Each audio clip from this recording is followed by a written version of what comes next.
Welcome to the Bradenton City Council regular meeting on Wednesday, May 28th, 2025 at 8:30 a.m. City Hall Council Chambers. As always, we will start out with an invocation and a pledge. At this time, I'm going to ask Father Mike Brady with Christ Episcopal Church to come forward and give us our invocation, and then we'll have the pledge. And I think there's some exciting things going on at Christ Episcopal Church over the last few days, so congratulations on that.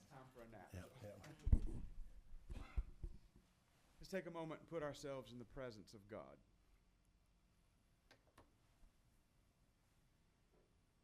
Lord of all the nations, grant your wisdom to our mayor and city council. Give them the courage to apply that wisdom with integrity, clarity of purpose, and compassion. Don't let the extremes of party politics or posturing blind those who govern or motivate those who oppose, so that we may all honor one another and seek only common good. Lord, we pray for our city of Bradenton.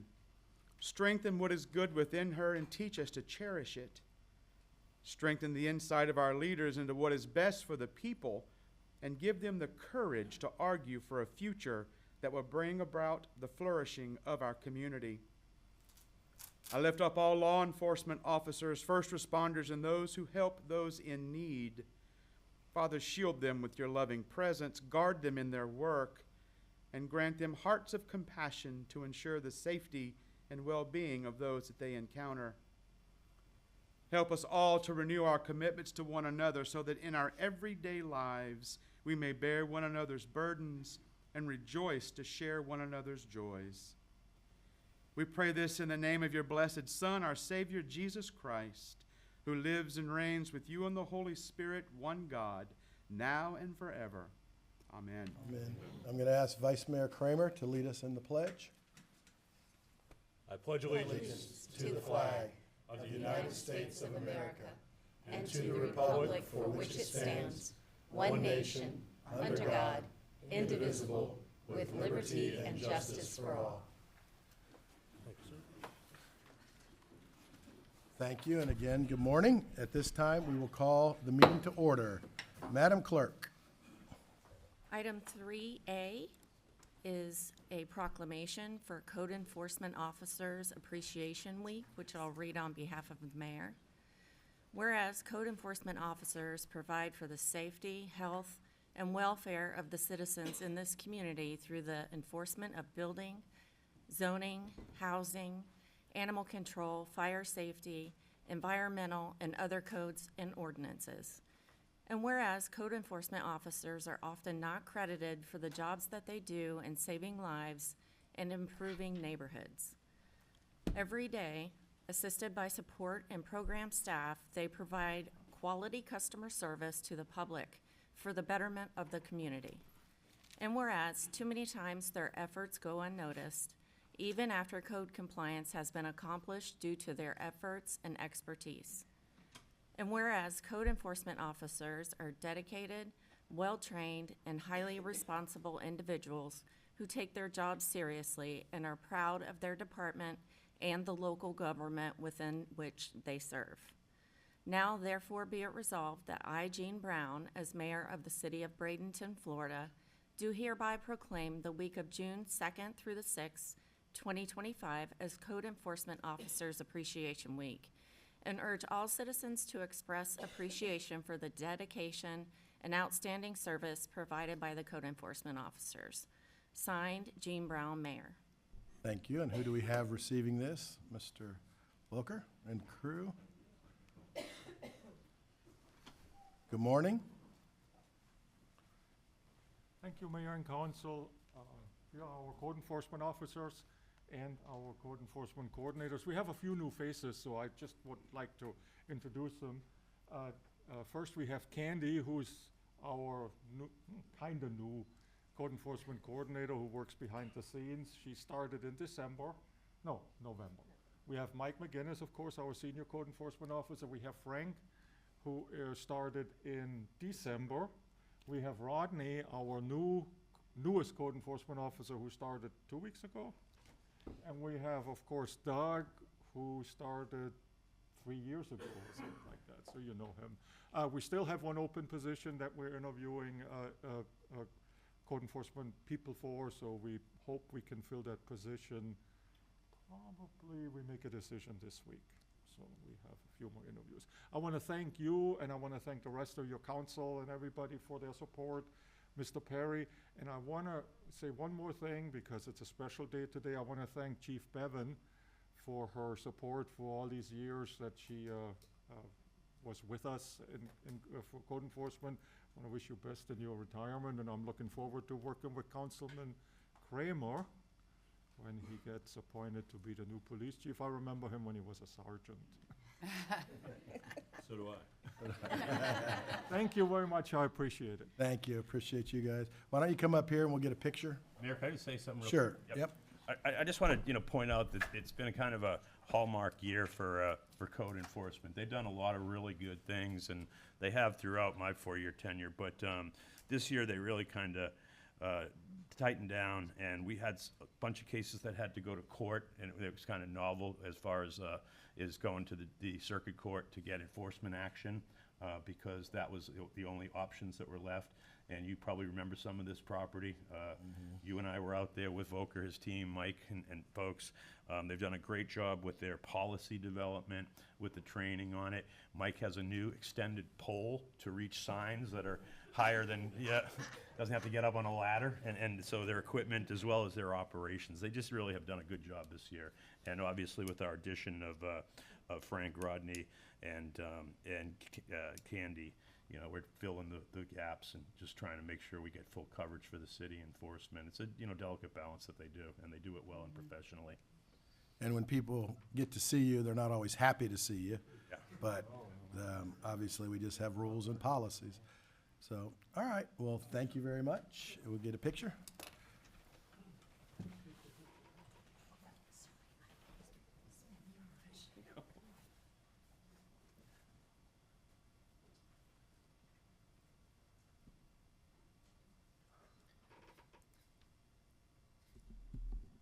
Thank you. Thank you.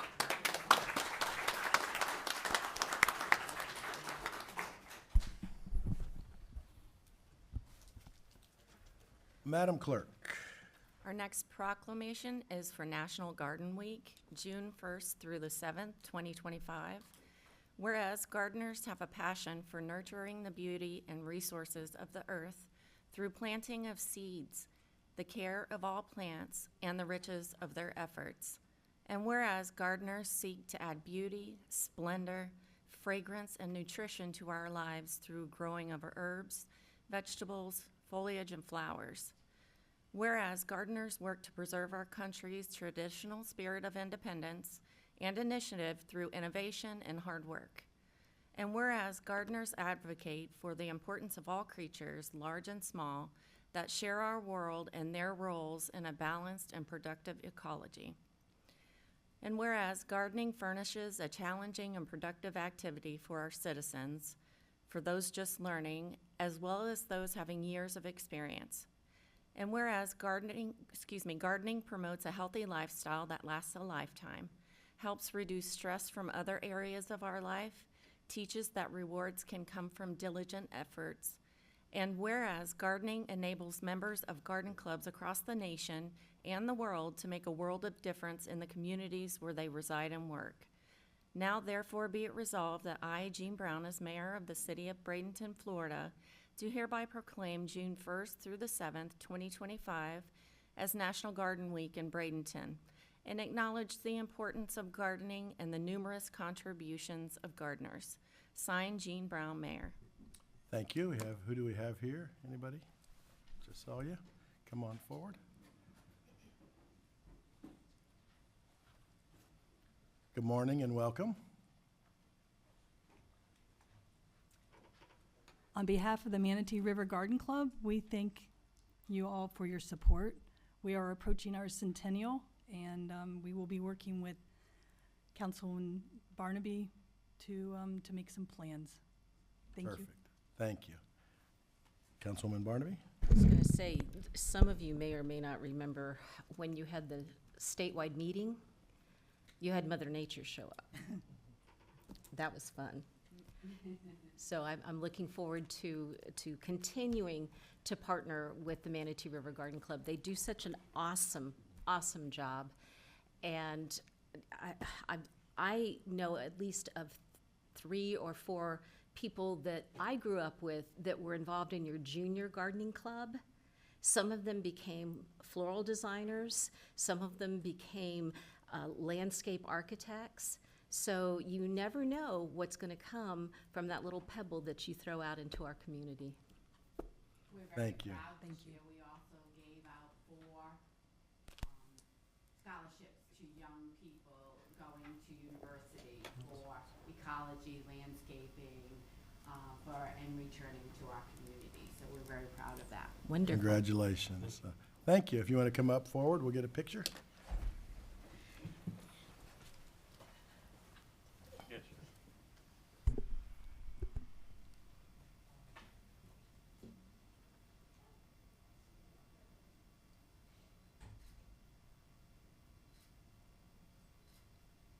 Thank you. Have a great day and look forward to the centennial.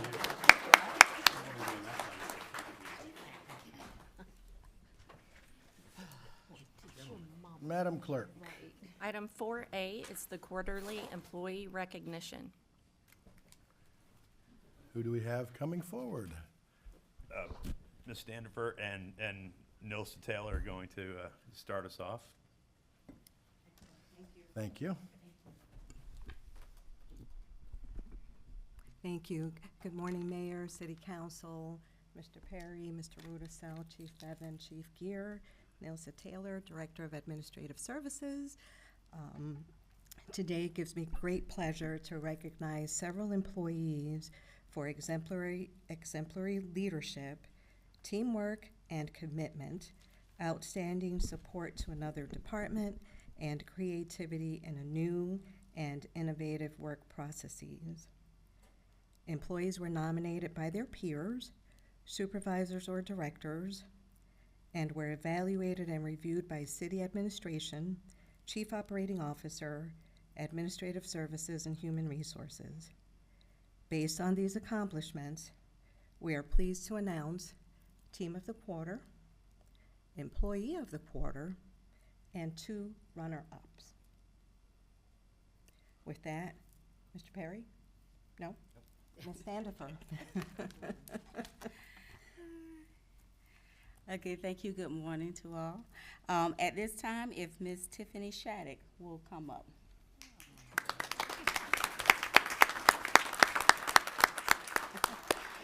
Ms. Tiffany Shattuck is a runner-up. She works 24 hours a day, 7 days a week, helping to ensure our citizens get the most up-to-date information as quickly as possible.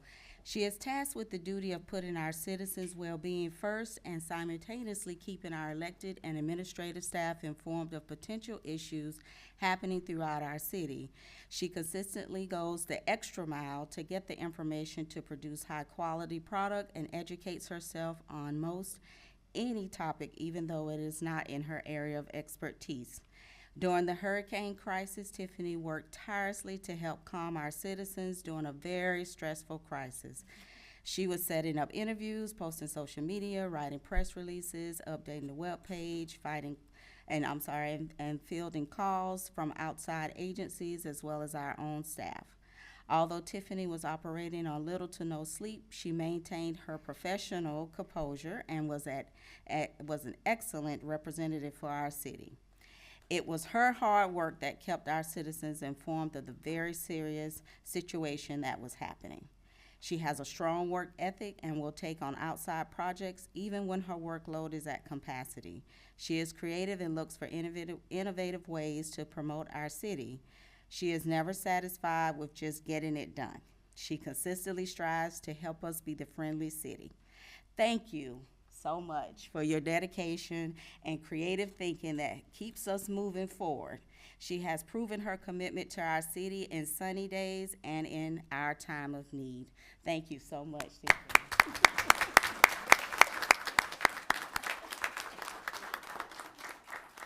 Speech. I was not expecting to come up first, so I'm over here shaking like a leaf, but thank you. all in a day's work. I love my job, and it's just part of the job. I do it for the city, I do it for the people. Thank you. We're glad you're here. We'll get a big group picture at the end, so. Okay. Right. Okay, and our next runner-up is Maribel Hernandez. She is out at a conference, so Ms. Corey Fortin is gonna come up in her stead and accept. If you'll come up. Maribel was initially hired as a temp through an employment agency to help with the implementation of the vacation rental registration program. This was a new program for the city, and the registration review process is laborious.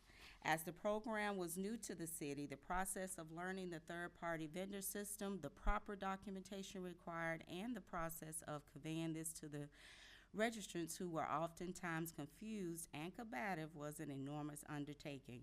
Maribel grabbed the bull by the horns, became an expert on the requirements and the system, and with an extremely helpful and positive attitude, assisted several hundred applicants to successfully complete the registration process. We received several emails and telephone calls from applicants who wanted to reach out and express how courteous and professional Maribel was in assisting them through this process.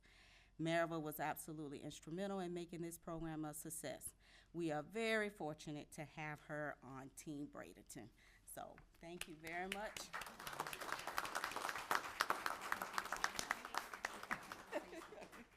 So I'm not Maribel, obviously, and I will not stand for the picture. But you all need to know that she is truly a rock star. Everything that was put in the nomination is true, and we couldn't have done it without her. So Thank you. Thank you.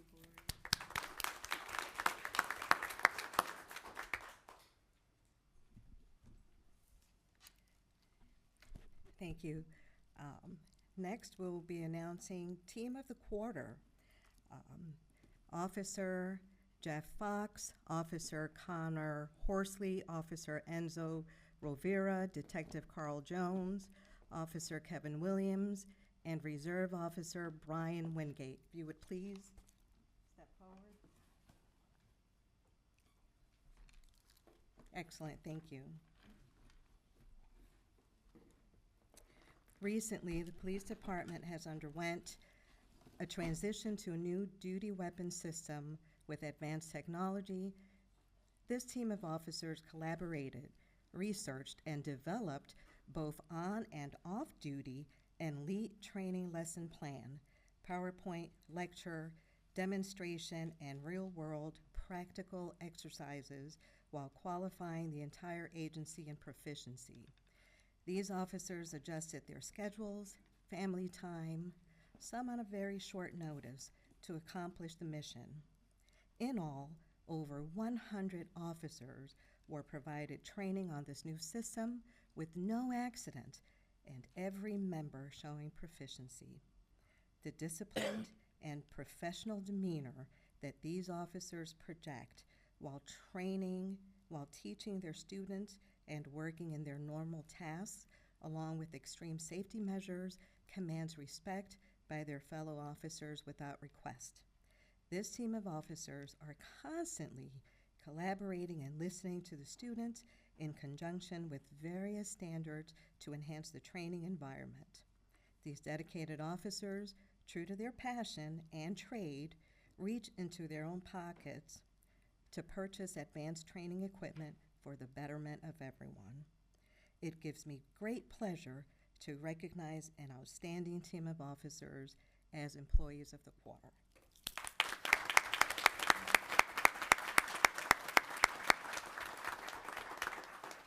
Anybody?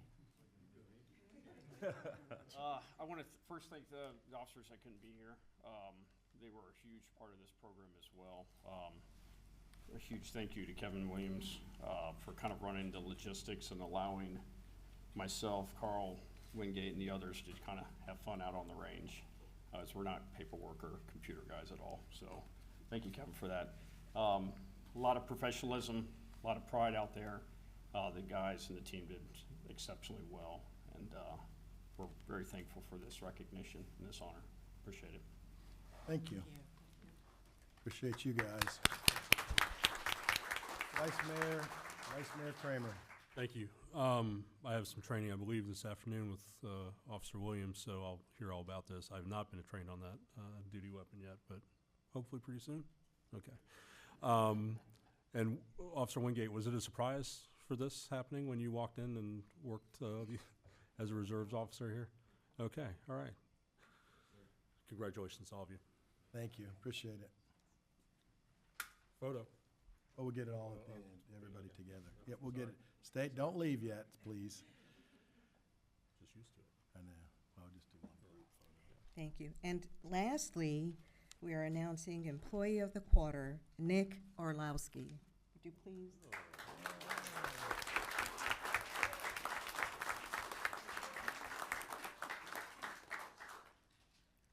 Nick is a senior member of the information technology team and plays a pivotal role in the success of both the department and the city. His dedication, expertise, and willingness to assist others make him an invaluable asset. Nick started as an intern and has held multiple positions within the department, demonstrating a strong commitment to growth and service. He is always ready to help with a positive attitude, mentoring staff, answering questions, and sharing his extensive knowledge to strengthen the team. As Hurricane Milton approached, Nick took the lead in preparing the city's systems and infrastructure. He ensured that local computers were set up to keep the water reclamation facility systems operational during the storm. Additionally, he migrated critical police department applications to the city's backup data center to maintain uninterrupted service. His tireless efforts were instrumental in restoring city facilities and systems after the storm. To strengthen the resilience of water reclamation facilities network, the IT team initiated a project to enhance access to critical applications for both daily operations and emergency situations. Nick implemented an on-site network at water reclamation facility, allowing staff to maintain access to their applications even in the event of a storm or other disruption. Nick played a crucial role in the successful relocation of Public Works and Utilities network infrastructure to Tropicana. From testing cables and configuring switches to relocating servers, he ensured the network was fully operational even before the physical move was completed, enabling Public Works and utility staff to resume work seamlessly. His dedication and problem-solving skills make a significant impact on city operations. Thank you.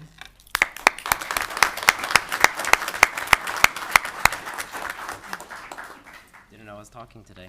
Well, thank you, everyone. I was just telling my team a little bit ago, my wife and I actually just jumped out of a plane Sunday. We went skydiving, and this is 10 times scarier than that right now.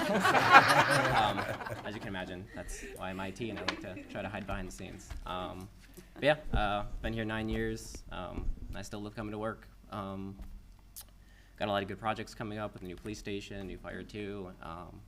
And yeah, just keeps me interested and keeps me coming back. So thank you, everyone. Thank you. Councilwoman Barnaby. This man is one of the most patient people on earth and has earned the nickname Saint Nick. Congratulations. Thank you. We could get everybody to come back up, get a picture.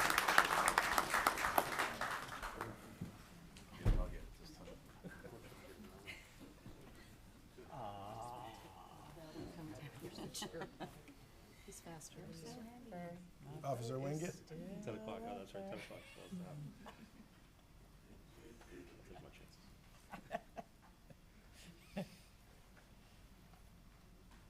If that's what's going on.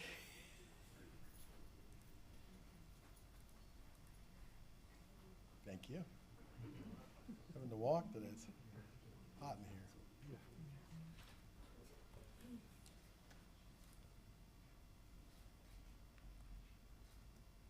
Thank you very much. Congratulations.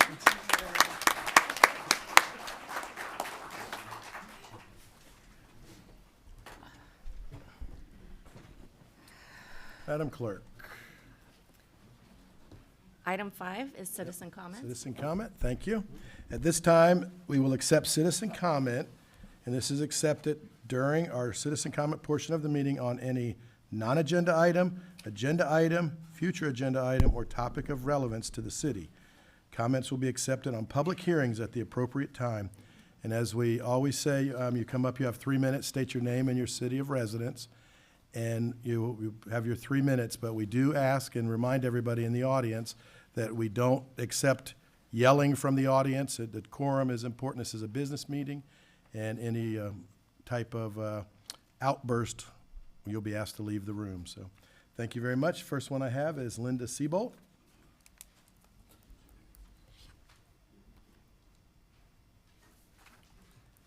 Good morning. Good morning. Linda Seabold, City of Bradenton, and I'm here to speak on the lift station project and the collection system and the temporary lift station in Sanders property. But I feel like it's an exciting project for everyone for this city. And of course, I still believe that we should be working on lift station 3 and the collection system now. Keep this other project as the second temporary lift station as a backup project in case something really bad happens. That's just what I believe. Now, as an outside observer to this, what's going on right now, I don't believe we have hired a project manager yet, and I think we're still wanting to do that. Seems to me that all the major decisions are being made before he or she even gets a chance to look at it.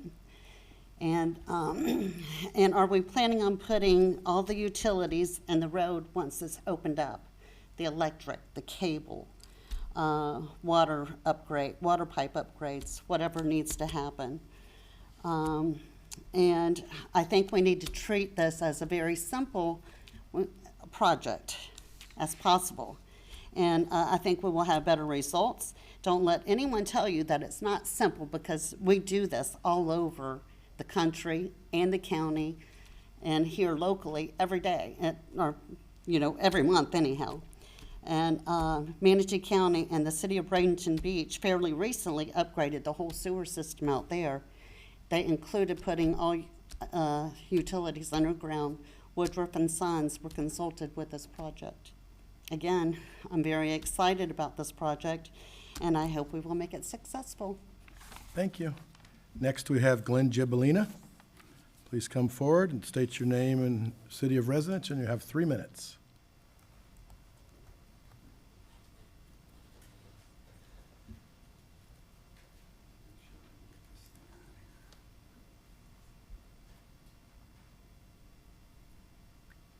Come up on that screen. Yeah, she's getting it. There it is. All right. For the record, Glenn Gibolina, Manatee County. I was here 5 weeks ago and addressed my concerns on the surplus property. I didn't get a response that day. So I said, well, let me just email you and give you some white papers and some other information, and I'll do that. It's been 5 weeks. I'm asking for 8 emails.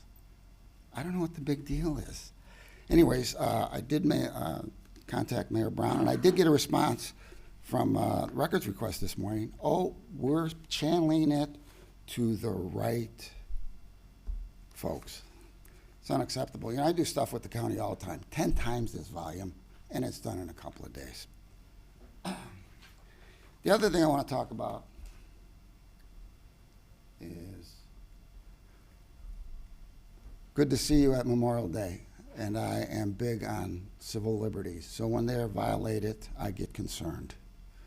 So this is case law from the First Amendment, and I am a member of it. You cannot ask me for my ID at a school board meeting. It's against the law. There's case law on it. I can walk in any building, right? The judicial center, the clerk, the county, nobody asks for ID. But you ask for an ID because of that metal detector to 20 feet of chambers.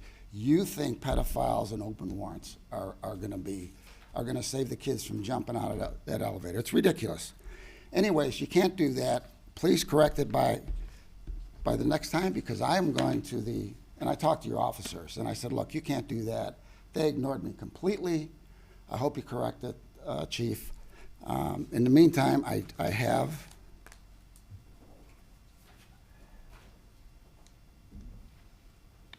have filed a complaint with the Attorney General.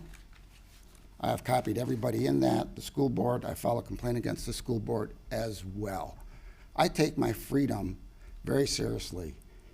This is a no ID state. Unless I have committed a crime or articulate suspicion of a crime, you can't ask me for my ID. You can't do it. The school board gave your officers an unlawful order to say you're not going in there without an ID. So please, let's not escalate this further. And hopefully by July 8th, this will be taken care of. But they will be contacting you, and your attorney will tell you you're going to lose this case. Case law from the Attorney General since 2005. This was never in place when Mitch Teitelbaum was there. I don't know how it got back in place.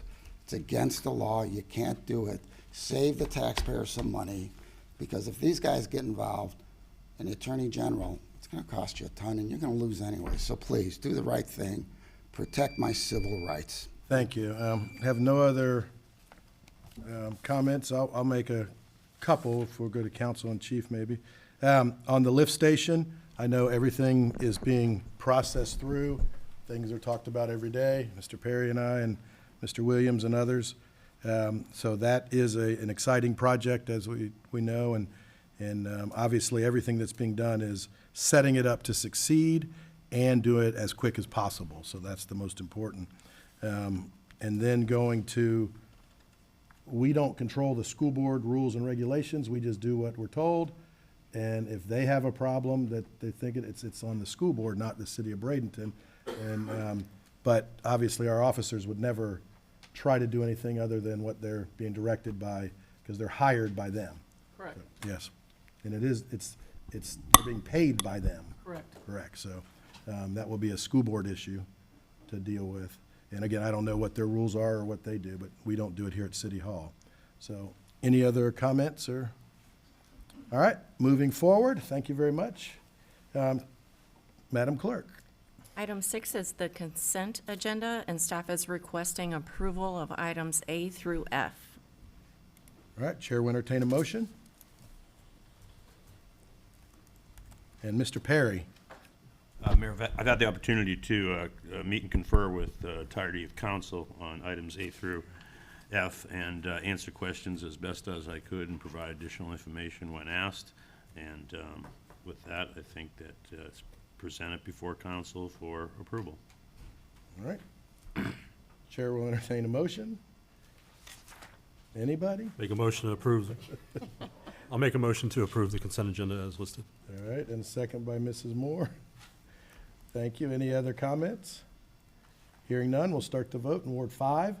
Yes. 1. Yes. 2. Yes. 3. Yes. 4. Yes. Approved 5-0. Thank you very much. Mr. Perry, I am going to, at this time, jump down on the agenda to new business by department heads and bring up the proposed scope and fee with Dover Coal and Partners for an Economic Development Action Plan. I'm going to jump that ahead to right now. So we're ready to move forward, because we do have a time sensitive that I want to make sure at 10 o'clock, but, okay, all right.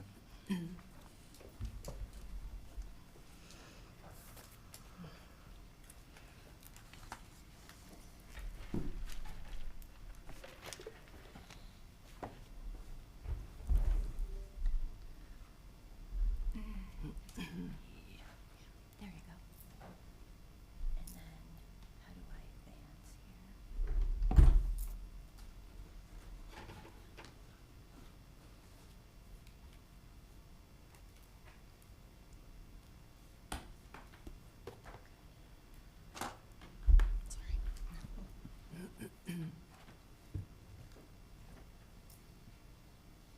And Mayor, if I could just make a quick comment Sure. while they're getting ready. Yep. Obviously, Ms. Hillstrom at EDC is here and does our economic development work, and Victor Dover and his team are here as well. And I did have the opportunity to speak with all council yesterday, along with Ms. Hillstrom, and we had great conversations. I think there was some discussions about what's different from this project as it relates to what we will be trying to accomplish, and I think it's really important because that was a common question as far as what's different from this project, what'll make it not sit on a shelf, what'll make it actionable and the like, and the presentation will involve those types of answers. But one thing that was a common theme is that this is an effort to really look at our opportunity to renew and reinvigorate and reinvest in what we have here in Bradenton as far as our ability to attract business, good quality of life, mobility, deal with traffic, and a whole host of other things that Mr. Dover and Ms. Hillstrom will be talking about. So it's considerably different, and I think it's different to the extent of when we look at the totality of all the work that's been done dating back, many years, whether it's Bradenton by design, and some of those projects and some of the great works that's been done over the last 10, 15, 20 years. It's a different Bradenton, and it'll be a different Bradenton 20 years from now. And we want to focus on how to renew it and how to stay current and how to offer our citizens, our visitors, our employers opportunities to really thrive here in the city. So with that, I'll turn it over to Ms. Hillstrom. Good morning. Thank you, Mr. Perry. Good morning. Really excited to be here to present our recommendation for consultants to create the Urban Renewal Action Plan for the City of Bradenton. So we started this journey back in November of 2023, and there was quite a bit for us to understand. Initially, we want to get going right away, get a consultant, get a plan going. But then what we realized was you had the visioning plan going on, and then through more research, understood that there were probably about 4 other plans that were in the library of the city of Bradenton. So we took a step back, basically took a pause, and reviewed all of those plans because we didn't want to duplicate what had been done previously, but still relevant and could be included as a component of this new plan going forward. And we didn't want to spend money on things that had already been done that will probably be incorporated into this plan as well. So being very cognizant of both of those things. So we went ahead and reviewed all of those, and then we came up with what our criteria would be to choose the next consultant for this renewal plan for the city of Bradenton. So what we decided was we wanted a consultant that had demonstrated experience in citywide development planning and execution. So a proven entity. We wanted a consultant that had relationships with commercial developers all over the country, which will be very important as we move forward here. We wanted a consultant that was skilled in computer modeling and multimedia presentation. And then additionally, we wanted a consultant that could create a plan within the budget of $200,000 to $250,000. So how did the interview process go? We ultimately interviewed 4 candidates, and with that interview, we outlined the city's immediate and future needs. We reviewed 4 proposals, we identified 2 finalists, and then we solicited revised proposals and ultimately made a decision. The 4 firms that we did work with were Redevelopment Management Associates, Dover Cole and Partners. We also consulted with the former mayor of St. Petersburg, Rick Baker, and then the Florida Center for City Design at USF. Ultimately, we decided, let me back up, all of those candidates were excellent and well qualified, but we ultimately decided to go with Dover Cole and Partners. And now it's my pleasure to invite them up to tell you a little bit about them. Gentlemen? Welcome. Good morning, Mayor, council members. Thank you for the privilege of being here this morning. In our office, we probably have the best job in the world because we get to travel around the country and help communities figure out what they want to be when they grow up and keep one eye on the ground right in front of them, the immediate future, and one eye across the horizon so that they're sure that whatever actions they take now are building toward the place they really want to be, and not foreclosing their possibilities as they do things that are actionable immediately. So in our office, we've been doing this since 1987. We do a lot of different things at different scales. We work about half the time for local governments and community groups, foundations, regional agencies, and the like, and about half the time for private investors and developers, often families and landowners doing long-term estate planning, that sort of thing. We don't work for those private and public clients in the same place at the same time. So we have no private clients in this area, and our job is to help you translate the public interest to would-be investors, to motivate them to re-energize what you're doing. There are three key pillars to doing that. We have to be confident that we're moving forward on a plan that there's general agreement about. That means not everything has to be figured out ahead of time, but enough has to be known and agreed on that investors can confidently put money down, minimizing their risk. The second is we need to visualize what that will be. It's a visual business. We make a lot of pictures. I'll just warn you ahead of time. We'll show you pictures and we'll say, like this? No? How about like that? And help you choose from alternatives. And then third, the focus has to be on the doable, which means in our time, not just in the fullness of the future. So we have a partner that works with us on these kinds of projects, urban economists from a firm called PES, Partners for Economic Solutions.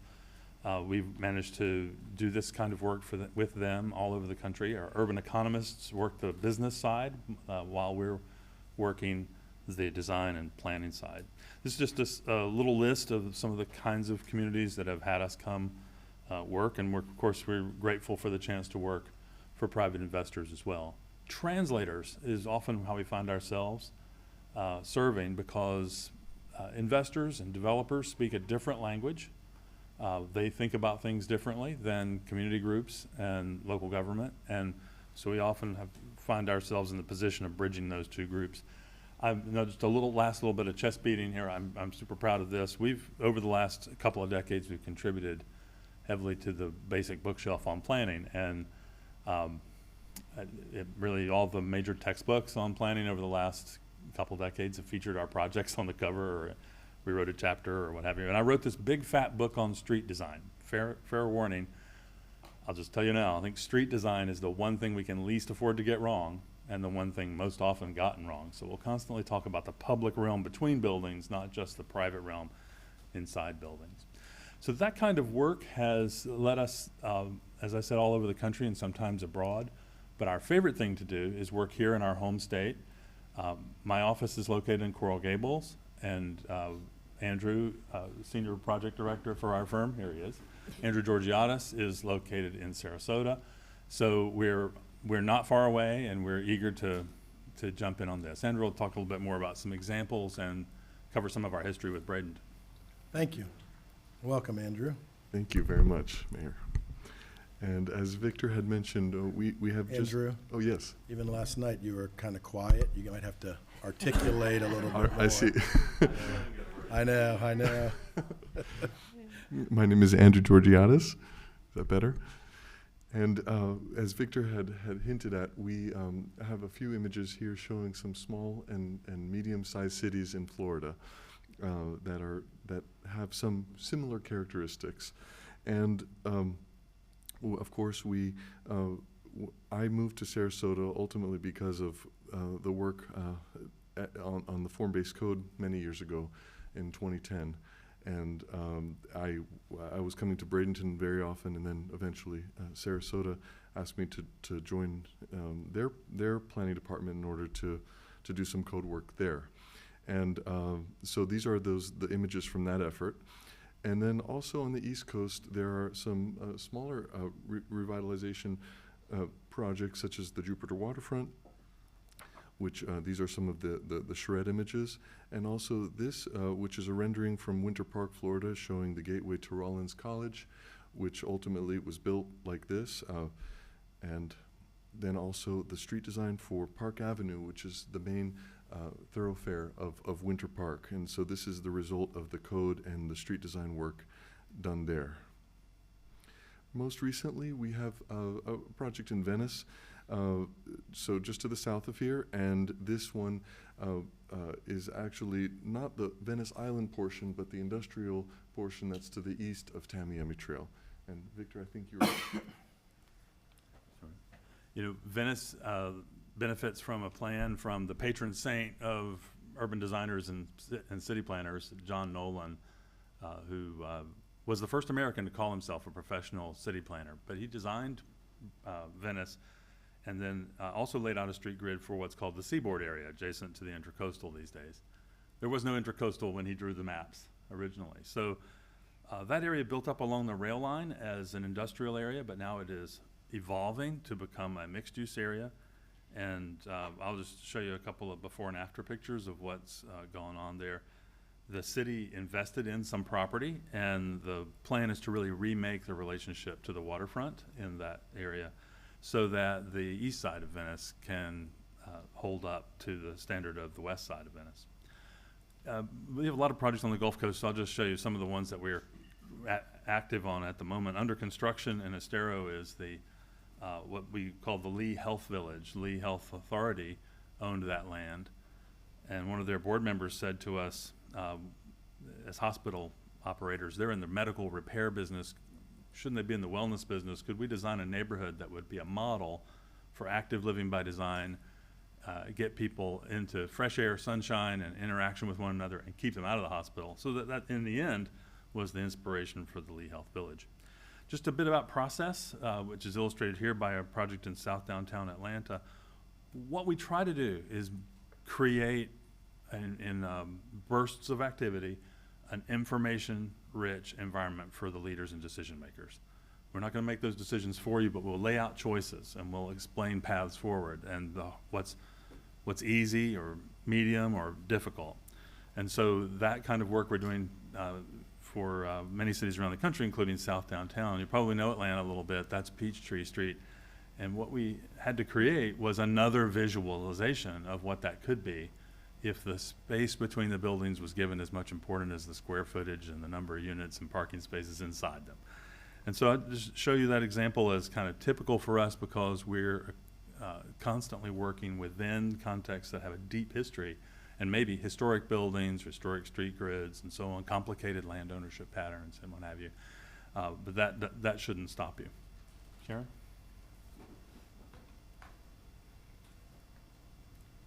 So you can see these consultants are extremely well qualified and just really excited about the potential of working here in the city of Bradenton.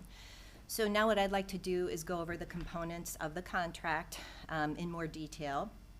So essentially there are 4 phases to this process. The first phase will be research, review of past work, and current information. And from that, we'll get an analysis map. There will be preliminary economic analysis done, base maps, site visits and analysis, stakeholder interviews and meetings, and then there will be a draft Bradenton blueprint plan. In phase 2, we will collectively identify 3 special area plans. And those designations will come through technical meetings, then there will be draft concepts, and then an economic review of scenarios and special area plans. So I want to remind you, during this whole process, you will be engaged. So your wishes, your desires for what these areas are and the areas that we actually identify, you will be part of that process. In phase 3, we'll be revising and refining the Bradenton blueprint, looking at the special areas. There'll be illustrations and renderings done of those areas, and then a summary report and implementation strategy. Super important. I just want to stop here and say this will be a living, breathing plan. It is not going to sit on the shelf and gather dust. This will be a living, breathing document that will be executed and implemented going forward. Phase 4, they'll submit the draft plan and we'll review it. We'll do fine-tuning again collectively, and then final documents will be presented for your approval. So the timeline is essentially approximately 8 months-ish. If we, so 8 months. So initially, we would start in June if you guys approve today, and that's where the analysis and site visit will take place. August, September, we would prepare special area plans. October through December, that's where all of the development strategy will take place. And then January, February, the plan revisions and presentations. So a pretty quick timeline. And what are the deliverables? Obviously, the blueprint for the renewal of the urban core. There will be 3 special areas identified, and we will have day 1 action items indicated. The planned cost is $179,640. There's an added expense not to exceed $20,000 for reimbursable expenses, so our total cost is $199,640, well within the budget that we identified earlier. So how is this going to be different from before? The Bradenton area EDC has demonstrated success with strategic planning. We will begin our 3rd strategic plan in January of next year. The 2 previous plans, we have achieved essentially all goals in both of those plans, and that's because we were incredibly engaged with the consultants. We wanted to have goals that were achievable with those plans, and so the engagement of the EDC in this process is extremely important. We've got demonstrated success. We know how to manage consultants. And you can count on us to be extremely engaged in this process. And with that, I wanted to debut the sizzle video that the EDC created along with our marketing firm, Digital Collective, about the city of Bradenton as it is today. And you'll see from this video, we've already got amazing things going on in this city, but just imagine when we get this renewal in place, what the future will hold. Welcome to the city of Bradenton, a thriving hub where opportunity meets an exceptional quality of life. For business leaders, Bradenton is a city on the rise, offering a pro-business environment, streamlined permitting, and a supportive network of entrepreneurs and innovators. Our strategic location near major transportation hubs and a growing talent pipeline from local colleges and universities make Bradenton the perfect place to expand your company or launch your next big idea. Whether you're a tech visionary, a healthcare expert, or a creative entrepreneur, Bradenton offers the resources and support to thrive. Here, success doesn't come at the expense of lifestyle. Enjoy a community where work-life balance means sunsets by the river, a vibrant art scene, and family-friendly neighborhoods. Discover why Bradenton is golden, with opportunities for business leaders, skilled talent, and dreamers alike. Build your future here. Make Bradenton your next move.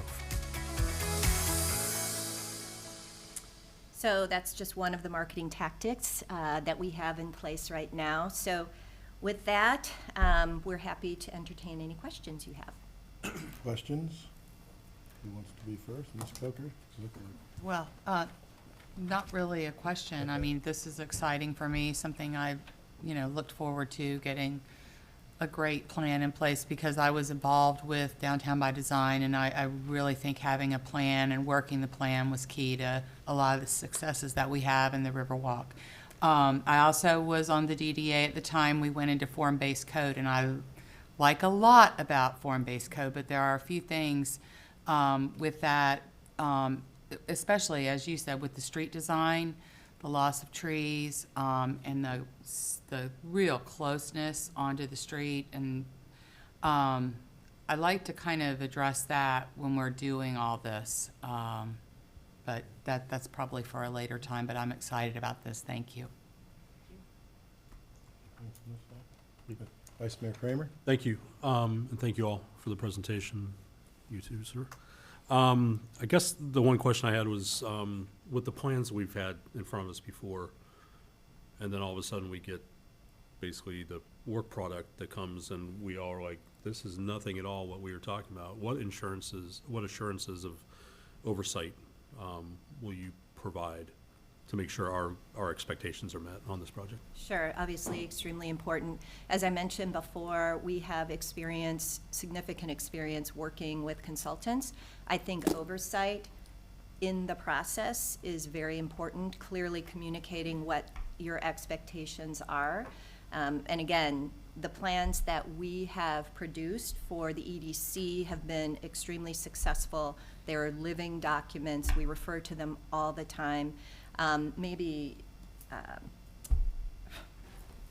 Victor, I'm so sorry. All of a sudden it just escaped me. Victor, if you want to address another aspect of this. Well, Vice Mayor, I'll just tell you that we will advise and promote as interactive a process with all of you and the rest of the leadership team as you can stand, because you don't want to get all the way to the end and then find out what's in the work. You want to see that early on. So that will mean we will bring up some things and say, did you mean like this? And for confirmation, to check and see. And so I hope that you'll all lean into that interactive process. It makes plans better. There's an old saying, the best plan is made by many hands. And what we have found is that if we push you to interact with us early on, and we'll get a better plan at the end, and there won't be that big a surprise at the end. We don't get to pull a sheet off of an easel and say, here it is, because you've already seen it. You'll know about it. It won't be a big surprise. That said, you also probably won't achieve 100% consensus on every little line item of everything. And so it's important for us to select from among the universe of things you could do, those things for which there's enough consensus that they can go into that action step on the day after you adopt the plan. Thank you. Vice Mayor Kramer, a great question, because we, are dealing with something right now that we went through, and when we got it, my jaw dropped to the floor. It's like, even if it was a good plan, how do you implement it? And there's some areas of it that can't be implemented. It just doesn't make sense. So that's why we're a little skeptical on what's next step. Obviously, we did meet last night and talk, and we said, let's go to Andrew, let Andrew say a few words, and then Andrew never got to say a few words because we talked about exactly what you're talking about. If we get this great plan on the books and it's not implementable, then what's it worth? What's the value of it? But that was so important to hear in your explanations, and I know you went through a little bit now because, again, it's business meeting, trying to get information, but I was impressed with the way that you were able to say, this is something that you want to come up with that then you can implement in a quicker fashion. And it's something that will be targeted. And when you leave, the whole plan doesn't leave. We have the EDC on board. And that was why one of the things when I became mayor right away, that it was important to engage the EDC as a separate outside entity to come in, because they were going to be able to do that. They're working with Manatee County. And when you can say, because there's times that people want to be in Bradenton, but Bradenton is 14.4 square miles. Manatee County with inside Bradenton in it is a lot bigger. So there may be some collaborations that we can do with both communities that say, hey, they can put part of their administration here, but they've got their big factory over here. Something that can work, and that was important. And so I think the value is there, not only having the consultant work through the EDC, but also pushing that next step of actionable items. We're going to have some actionable items in City Park coming over the next couple of years. So that is something that we're going to see. But how is this plan going to tie in to that? And I've said this a lot, with that area, Village of the Arts, our downtown, which starts at Main Street but spreads to the other streets, hits the Riverwalk, and goes all the way over to Old Manatee. If that is connected in a way through this, it will be unbelievable in the urban renewal, because again, it's going to be things happening, but the urban renewal, going back to why cities left 50 years ago and went to malls. And we realize that was good at the time, but people want to be in a core that is more manageable and walkable and biker-friendly, other things that can happen. And that's why I think this plan will be more manageable in a good way. So I've got Councilwoman Barnaby and then Councilwoman Moore. Well, thank you. I think one of the hardest jobs for me as an elected official is the push and pull of our community from our young citizens, and then we have retirees. We have like this disappearing middle group. You've got people that may be here for the next 50 years, and you've got people that may be here for the next 5. And for me, it's a difficult thing to try to weigh. Change is going to happen, and I'm famous for saying the only thing that likes change is a wet baby. Change is going to happen, or can change be directed? And that's what I see with trying to do this. Everyone knows I have 2 sons. One is living in England and the other is living in Texas. And right now, I don't see either one of them coming back here because they both have said there's nothing here for them. As a mom, that hurts. As an elected official, that kind of frightens me.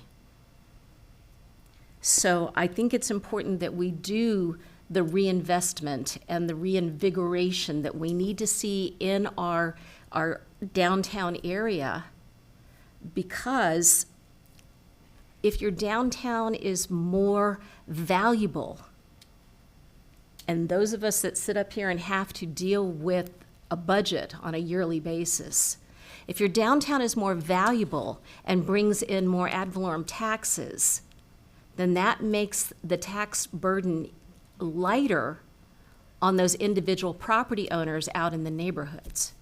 That's what I'm going to be looking to see. Can this plan translate to where it actually helps the people from Ward 5 to Ward 1?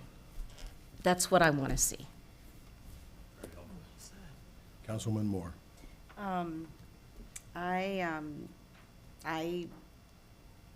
I feel like this is expensive. This is a significant investment. And so that makes me nervous, obviously. So I just want to make sure that we are looking at those past plans to see what worked and didn't work previously. I have concerns about how much implementation then would cost, and are we, I want to factor that into our expense in hiring the EDC, hiring you all. And then finally, I already have ideas. I'm not a planner, and I've not written any books, but I have ideas about revitalizing downtown, and with that eye for previous history and what we've tried before, and what has maybe worked and not worked. And so I absolutely think that keeping us apprised on a regular basis is key. Because I will be very disappointed if those special areas don't accomplish what we're trying to accomplish, their selection, and then what you plan for them, in what I think is a shared common goal of revitalizing downtown and having it be a more economic, thriving area. I think that's it. I just want to express those concerns because I do have them. That's very helpful. Mayor, if I might just. Just one second, Mr. Dover. Mr. Perry, we've talked about this before. We've gone through things, and obviously, I'm very frugal when doing things, and a lot of times like to do things ourselves. But if we created an economic development department, which you've done in other jobs you've had, so when you talk about finances, what would that be an in-house, having basically something like what the EDC does and what we would do with consultants if we really brought it totally in-house to have a department to do that? What do you think the annual cost would be? Well, thanks, Mayor. I've been asked that question by some counselors currently, as well as prior counselors that asked me that. And, for a location the size of Bradenton, given the dynamic of the population of Bradenton, heavy tourism obviously coming through the area, things like that, I think I couldn't see being able to do it with anything less than a staff of 3 to 5 people and using consulting contracts anyway. So, I think a reasonable investment for something the size of our budget, the size of our community, the size of the surrounding community would be well into $1.5 million plus dollars, frankly. And when, I heard that it's expensive, every dollar is expensive because it's the taxpayer's dollar. We all understand that. But in the grand scheme of things, I think it's a great investment because the city spends hundreds of millions of dollars. Both ourselves, the county spends billions of dollars. The GDP from this area is in the billions of dollars. And to make an investment, basically, that looks at where we've been, where we are, where we want to go, how to maximize the economic development that does look at, renewal, reinvigoration, and reinvestment, I think it's a pretty forward-looking undertaking for us to pursue. I think you also have to look at great discussions up here, and the discussion about, okay, well, downtown or the city park area or the east side or whatever. I think it's important to look at how it interplays with each other. What would make people from the west side, from the south side, from the east side come downtown? Those are good questions. There's a huge tourism component of people from outside. My friends from St. Pete come here. I go to St. Pete sometimes, right? So we have the local attraction as well. But I know that the city is dedicated to some of these projects like the downtown redevelopment and City Park. City Park is a very complex beast, let alone to build it, but how it develops as a community, because you have that area we're talking about development that looks like, currently we have spring training there. It's a great time of the year, right? Great facility for a lot of different reasons, both for local community as well as outside. But then you have its connectivity to 9th Street and potential downtown. If you go to the east side, you have 301. If you go to the south side, you have 17th Ave, and on the north side, 13th. And how that all connects with the Village of the Arts that's in the middle, the Tamiami Trail, we have millions and hundreds of $1 million of attainable housing potential. The CRA with Dr. Burton that looks out and has the possibility to bring in literally billions of dollars in reinvestment increment to that area. Those are complicated things. They are tremendously complicated things. And again, the downtown issue that we've looked at with Westminster and maybe the connectivity with Old Manatee. I'm glad I don't have to do it. And I look forward to you having these discussions with my bosses here on council, the community, the professionals in the real estate community, the commercial business community, the education community, the MPO and our government partners. Yeah, a lot of work. And I think one of the things that we did talk about last night is it's easy to get plans sometimes, and whether you agree with the plan or not, it's how you implement that plan.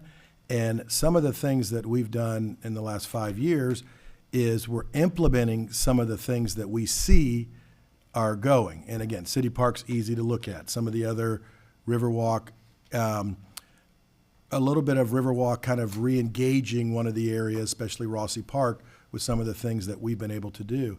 But I think it's so important when you look at starting a department in the city that's $1.5+ million, give or take a little bit, compared to what we're going to pay for this.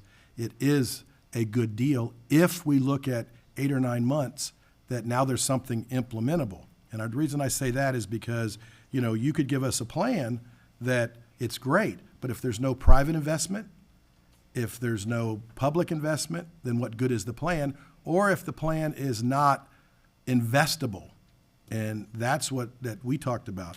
We talked about when Mr. Bell in the early 1900s came and started his department store at that point on Main Street. Well, he invested. We talked about some of the things with the Rockefellers and the Vanderbilts and all of those that put the money into it. Mr. Perry and I have probably had over the last 4 years 5 or 6 or more, Mr. Perry, people have come in, and one of the things that you said to me was, that's a great plan as far as outside investors, but are they funded? Do they have the backing? And even if they did, do we have the ability to give it to them? And I think that's what this does. Some of the other things we're doing with the infrastructure that we're starting to fix, not just the things we have to fix, because we've got a face it and fix it plan that I'd want you to understand totally, but also the things that we want to do to make it better, and that's important. And I think so, financial-wise, I don't disagree with you when you look at in a single item, it may seem like a lot of money, but when you look at the totality of the picture and what the longevity of it can be, it's not that expensive because, again, it's running a business. And sometimes it costs a little money to make money. And when you can all of a sudden, within 12 months, possibly have some plans that people are willing to invest in, and they ask us that every time they come here. Well, what's the plan?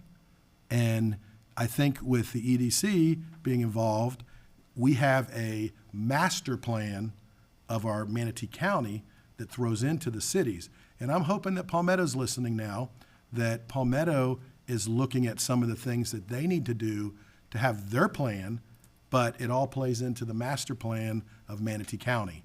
And the islands can jump on, obviously. They had a reset with some of the damage they had last year. You know, we had to fix a lot of things, but we didn't have as much of a reset, except for some of our homeowners that have to, still aren't reset. So that's another thing. So, no, I just think that there is opportunity, and it's one of the things you've been talking about the whole time. What's our strategic plan? This, fortunately, and unfortunately from what we found from the last one, didn't, in most opinions, give us that next step. This, I believe, does. So, Mr. Dover, you wanted to say something? Well, just to say I'm very encouraged by this conversation because what I hear you reinforcing is the idea that you want a plan you can put to work, not just something to store.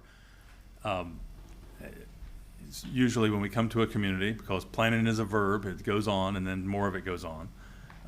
Communities will offer to open up a file drawer and show us all the previous plans.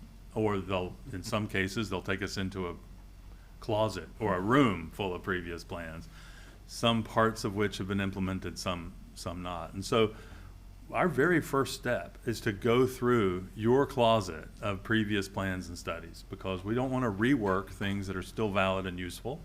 We're going to ask you to tease out for us the things that didn't move forward, including on this last planning effort last year, and why, so that we know where the non-starters are. And that will avoid duplication. So in a way, this is, and that was the basis for trimming our fee to fit your budget. That's right. We want to avoid duplicating efforts that are already, and things that are solidly in place. And that just will lead us to get into the real meat of the discussion earlier. You know, communities are constantly evolving works in progress, like giant works of art where you're collaborating with people that are not yet born. And so imagine in the 1920s, we were sitting at Pier 22 last night, imagine in the 1920s they came upon this and they looked at the fabric of an 1870s town and visualized transforming it into the best Florida could possibly offer in a new century. And so in the 1920s, a lot of progress was made here, and the things people built, the growth and change that's always controversial, were making things better rather than worse, because they were creating a place for people and elevating the city to its next stage. That's what we need to do for the 21st century, 100 years later. Thank you. Mr. Mayor, if I might just, I wanted to speak to the implementation question. And what I would do is point to the accomplishments of our strategic plans. We identified aviation as a promising sector for Manatee County in our current plan. We've achieved that. We relocated, or we will be relocating Pilatus, which is a Swiss airplane manufacturer that'll be located at Sarasota Bradenton International Airport. We also are creating an aviation ecosystem to support the aviation sector. So that's one example of what was in our plan that made sense, and we went after it and made it happen. Another thing was identifying the sports performance sector. Nobody even thought about that, but it was in our very first strategic plan, and now we were the first community, I will say, in the state of Florida that identified sports performance as a sector, with IMG Academy, with our Pittsburgh Pirates here, with numerous other sports activities now that we have, but we didn't have before. In addition to that, workforce housing. we're working with a workforce housing developer to do a creative way to address workforce housing with employer-based workforce housing. We now have identified a property. We have 5 employers participating. We just had a loan approved by the county for $5.6 million for this project. So those are just 3 examples of implementation from plans, and they were implemented because it made sense when we were putting the plan together. We don't want to put things in this renewal plan that don't make sense for the city of Bradenton. That's why your engagement, the community's engagement, is going to be so important for this process to be successful. So there's numerous other things that I could identify that were in our previous plans that have been implemented, but I want to assure you that we're not an organization that sits around and says, oh, there's our plan. We use that plan and it directs us in the direction we want to go, which benefits the entire community. All right, Councilwoman Coachman. Thank you. Councilwoman Barnaby, you said it very well. I think you get the feel from just listening to us, and most of my questions were answered yesterday afternoon. Once burnt, twice shy. Simple as that. You're doing a great job presenting it to us, you know, and we're definitely trying to, you know, digest it and accept it and believe it. No one has a crystal ball, that's for sure. But looking at the history of the EDC and their sharp eyes on you, I feel a little better than I did yesterday. Woman, I have to say, I'm the kind of nerd that would go up to the professor on the first day of the semester and ask what was going to be on the final exam. And you all are doing such a great job this morning of telling us what's going to be on the final exam here. I'm very grateful. Vice Mayor Kramer. Nope. Nothing else? No. You want a motion? Started. All right. Yes, ma'am. Just one, like, to kind of like the nature, I mean, I guess maybe the nuts and bolts of just it, and when I say concern, it's really to let you know what my expectations will be. The concept of 3 special areas, but the city is comprised of, you know, it's more than 3. And so I just want to make sure that we're really, to the extent that when we identify those 3 areas, that the entire city has buy-in to all those 3. You know what I mean? Like, I don't want it to seem like it's just this one little area. 10 to 15 acres is pretty small. But that 10 to 15 acres times 3 has to benefit everyone. So I feel like that's going to be a challenge. And in the beginning of the process, of course, we have the interview stage, you know, where we interview you and stakeholders to us. So to the extent that Sunshine Law permits, we're going to probably have one-on-one discussions with all of you so that you can funnel your constituents' desires and also their points of complaint you know, into this process. And we really you know, are anxious to hear what your ideas are for the 3 special areas, because we realize that the small number, 3 areas, makes it hard to be representative of the complexity of all of city of Bradenton and part of Manatee County. So we're sensitive to that, and you know, we hope to get your input so that we can select those well. Would it be okay if I just address one thing that Councilwoman Barnaby said also, which was when you mentioned about the different needs of the life cycle, you know, of age groups and demographics. One of our big areas of research and interest is blue zone planning, and also something called NORC, naturally occurring retirement community. That's different from the villages, for instance, which is designed for artificially.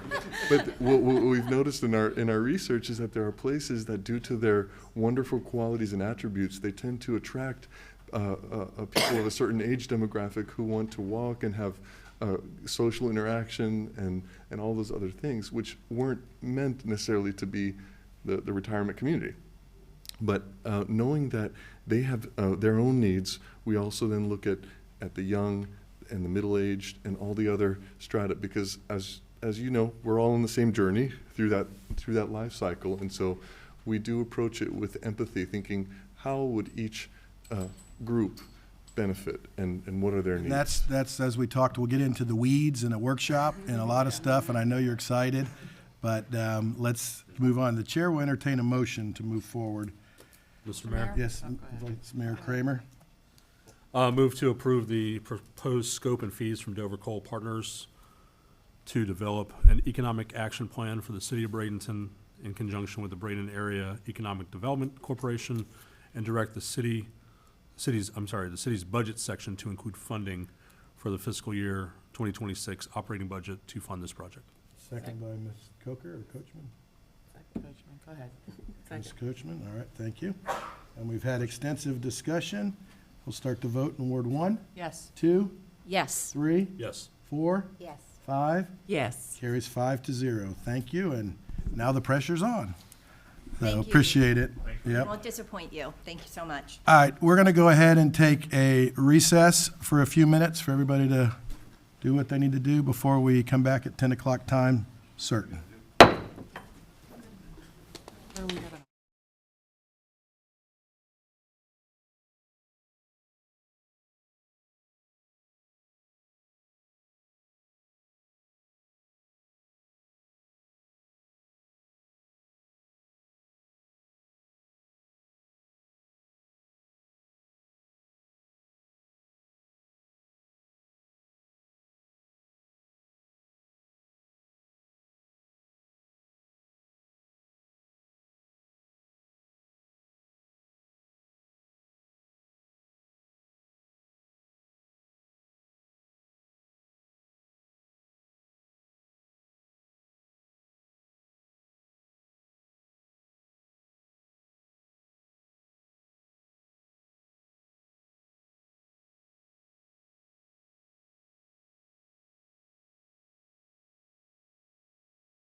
Go ahead.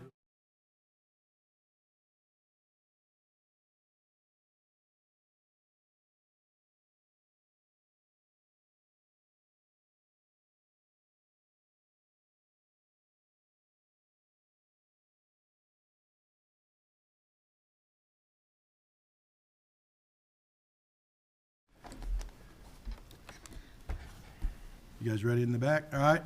We'll come out of recess. Madam Clerk.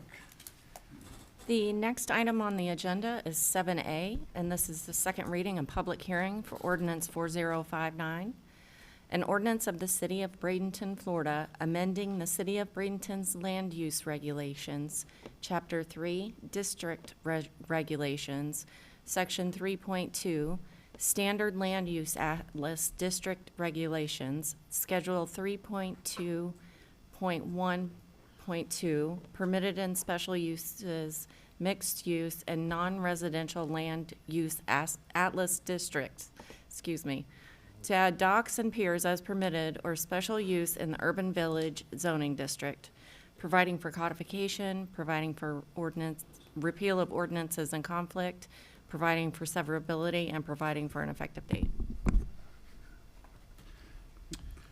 Yes, sir, welcome. Good morning. Greg DeLong, the Assistant Director of Planning Community Development. And thank you, Ms. Melton, for reading that long title for me. This is ordinance 4059.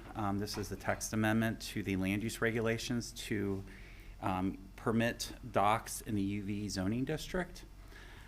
Staff was approached earlier this year, and it was actually brought up in a case we had in front of City Council back in January when we had an event center come in. The applicant was requesting that we consider docks in the UV zoning district, and this is for that property that was at 1720 Manatee Avenue West. Currently, the land use regulations prohibits docks in the UV zoning district. It is actually the only zoning district in the land use regulations that does not allow docks or piers. We're not sure why, since there is property that abuts waterways. But ironically, you can have a dock or pier in the industrial zoning district at Tropicana. So it doesn't make a lot of sense. And like I said, we were unable to come up and find a reason why on this. So as I mentioned, staff was approached by a property owner in the zoning district requesting to add a dock. Here's just a quick zoning map showing the area that's primarily affected. This is on Manatee Avenue West as you cross Wares Creek. There is a few properties in that area that do have docks. There is actually one property that currently has a dock. One has another. There's another dock that should be permitted, but that is we'll get that one addressed. But there is some waterways that abut the frontages on the UV zoning district in that area. We originally proposed the Planning Commission that this be a permitted use. At the Planning Commission meeting, they did have a thorough conversation about this and decided it'd be better to make this a special use. And basically that was because of the commercial properties in that area. They thought they would want to vet them more thoroughly. So with it going to a special use, that would require Planning Commission review and then City Council approval. So just putting that out there, that was something we as staff did propose it as a permitted use. Planning Commission thought it'd be better as a special use. So here is the recommendation from Planning Commission. This is the use table. As you can see, I moved the little X over from the permitted side to the special use side. And this is just a summary out of the future land use of what the urban village zoning district is about. The urban village zoning district is primarily an area perimeter of downtown. It's walkable, kind of has mixed uses from residential to low income or low intensity commercial, medical offices, items like that. But as I mentioned, there is residential in those areas, and those typically are the ones that are approaching us with the request for the docks. But if we do have a commercial one come through, again, as I mentioned before, Planning Commission would like to have that vetted thoroughly, so they wanted to make them all special uses. So City Council is encouraged to evaluate the request based on the input from staff and the public. It is in our opinion that this is found to be consistent with the intent of the land use regulations and the future land use element of the comprehensive plan. And we do agree with, we are fine with the recommendation from Planning Commission to make this a special use. So as I mentioned earlier, Planning Commission met on April 16th. They recommended to City Council approval by a vote of 4-0 of ordinance 4059, the case PLN TXT-25-0001 to list docks and piers as a special use in the land use regulations. And that is what I have. Do you have Any questions for me? Mr. DeLong before we go to the public hearing? Seeing none, Chair will open the public hearing. Anyone wishing to speak? Anyone wishing to speak? Anyone wishing to speak? Hearing none, we'll close the public hearing. Chair will entertain a motion. I'll make a motion to approve ordinance 4059. Second? Second by Ms. Coachman. Mr. Mayor? Yes, sir. I just want to clarify, because obviously there's two options here, right? It's either permitted or as a special use. So, and the ordinance is kind of set up to go either way. We left the language in there for either. So I just want it to be clear in the motion, and then also want to put it in the record that we'll modify the ordinance based on that, just to finalize it after. Was your motion for a special use? Special use, permit? yes, Second? correct. Seconder? All right, so the special use portion. All right, any other discussion? I just have a quick. Yes, ma'am, Ms. Moore. I don't have strong opinions about this, but I wanted to make sure, in case anyone else had strong opinions about the permitted versus the special use, given that the special use means they have to come before us, they can't just go to the planning department, and whether anybody has any thoughts on that. My thought is just I'd prefer to keep it special use so that we just don't, make it permitted. I still think having to come back to us in case there's some unintended consequence that I haven't thought of. Great. All right, seeing nothing else, we'll start the vote in Ward 3. Yes. 4. Yes. 5. Yes. 1. Yes. 2. Yes. Carries 5-0. Madam Clerk? Item 7B is the second reading and public hearing for ordinance 4060, an ordinance of the City of Bradenton, Florida, amending Chapter 62, Article 4 of the Code of Ordinances to provide for overnight mooring of authorized vehicle or vessels at the public day dock located at Riverwalk Park, providing for codification, providing for severability, providing for repeal of ordinances in conflict, and providing for an effective date. Mr. Perry. This is the day dock for, Mayor, this was brought to our attention through the county and TDC. There was a prohibition that would allow overnight mooring for vessels at the day dock, and what we wanted to do was try to accommodate the water taxi. And of course, the county is in the process of purchasing, I believe it's about a 90-foot vehicle, about twice the size of what they have now on the two ferries that they use right now. Higher speed and velocity, it can make the trip out to the islands and back a great deal quicker, and it has an enclosed cabin area and can accommodate more folks since the program has been so successful for the county. But in order to do that, they need mooring area. And so we're working with the county both on some technical marine type issues regarding dredge and things like that. But they came upon that prohibition in the permit for the paperwork, and we passed an ordinance when we initially put the day dock in that did not permit overnight mooring. So to modify that ordinance, the proposal for the amendment is before you, and of course the amendment specifically says that it is pursuant to overnight mooring has to be based and pursuant to and permitted only with an intergovernmental agreement with another government entity that operates a transit service. yeah, and I know there was some question at the beginning, could we even have the service there because other private businesses have come? And what it is that's transportation. And that has why it's been created in the way that it's for those boats, because we are seeing huge success getting 400 cars a week off the road that actually, or a day sometimes, that actually is now even being talked about with taking this from downtown Bradenton all the way to downtown Sarasota with this new boat coming in. So this is one of those things that I think could win transportation national awards through our MPO and different possibilities. Absolutely. And it's been ultra successful, and it's a great staple for our community. So if there's no other questions, I'll open up the public hearing, and then we'll discuss. All right. Chair will open the public hearing. Anyone wishing to speak? Anyone wishing to speak? Anyone wishing to speak? Hearing none, we'll close the public hearing. Councilwoman Coker? Yeah, I just want to address, I've gotten some calls about some issues with derelict boats mooring, and I did find out that there was no mooring allowed on the river, but there are some areas, Palmasola area. Right, which is different than this specific, but that's. I know, but but I do also know that Sarasota and Manatee County are now discussing having mooring areas. Do we need to be identifying the specific area where this is going to be? I don't want anybody to It's think on that the they day could. dock only. It does This is identify just the that day dock, yeah. specifically? Okay. Authorized vessel at the public day dock located at Okay. Riverwalk Parks. I just want to make sure that we don't have Some unintended consequences, right? well, yeah, that people think that they can go more just because we're allowing this, and this is gonna be restricted to this. Okay. Yep, I believe that's correct. We've, just on that point, if I could, Mayor, we've received inquiries from different commercial folks that want to do dolphin tours and other types of things, and we tell them basically that they're prohibited because there is no overnight mooring and it's not a commercial pier.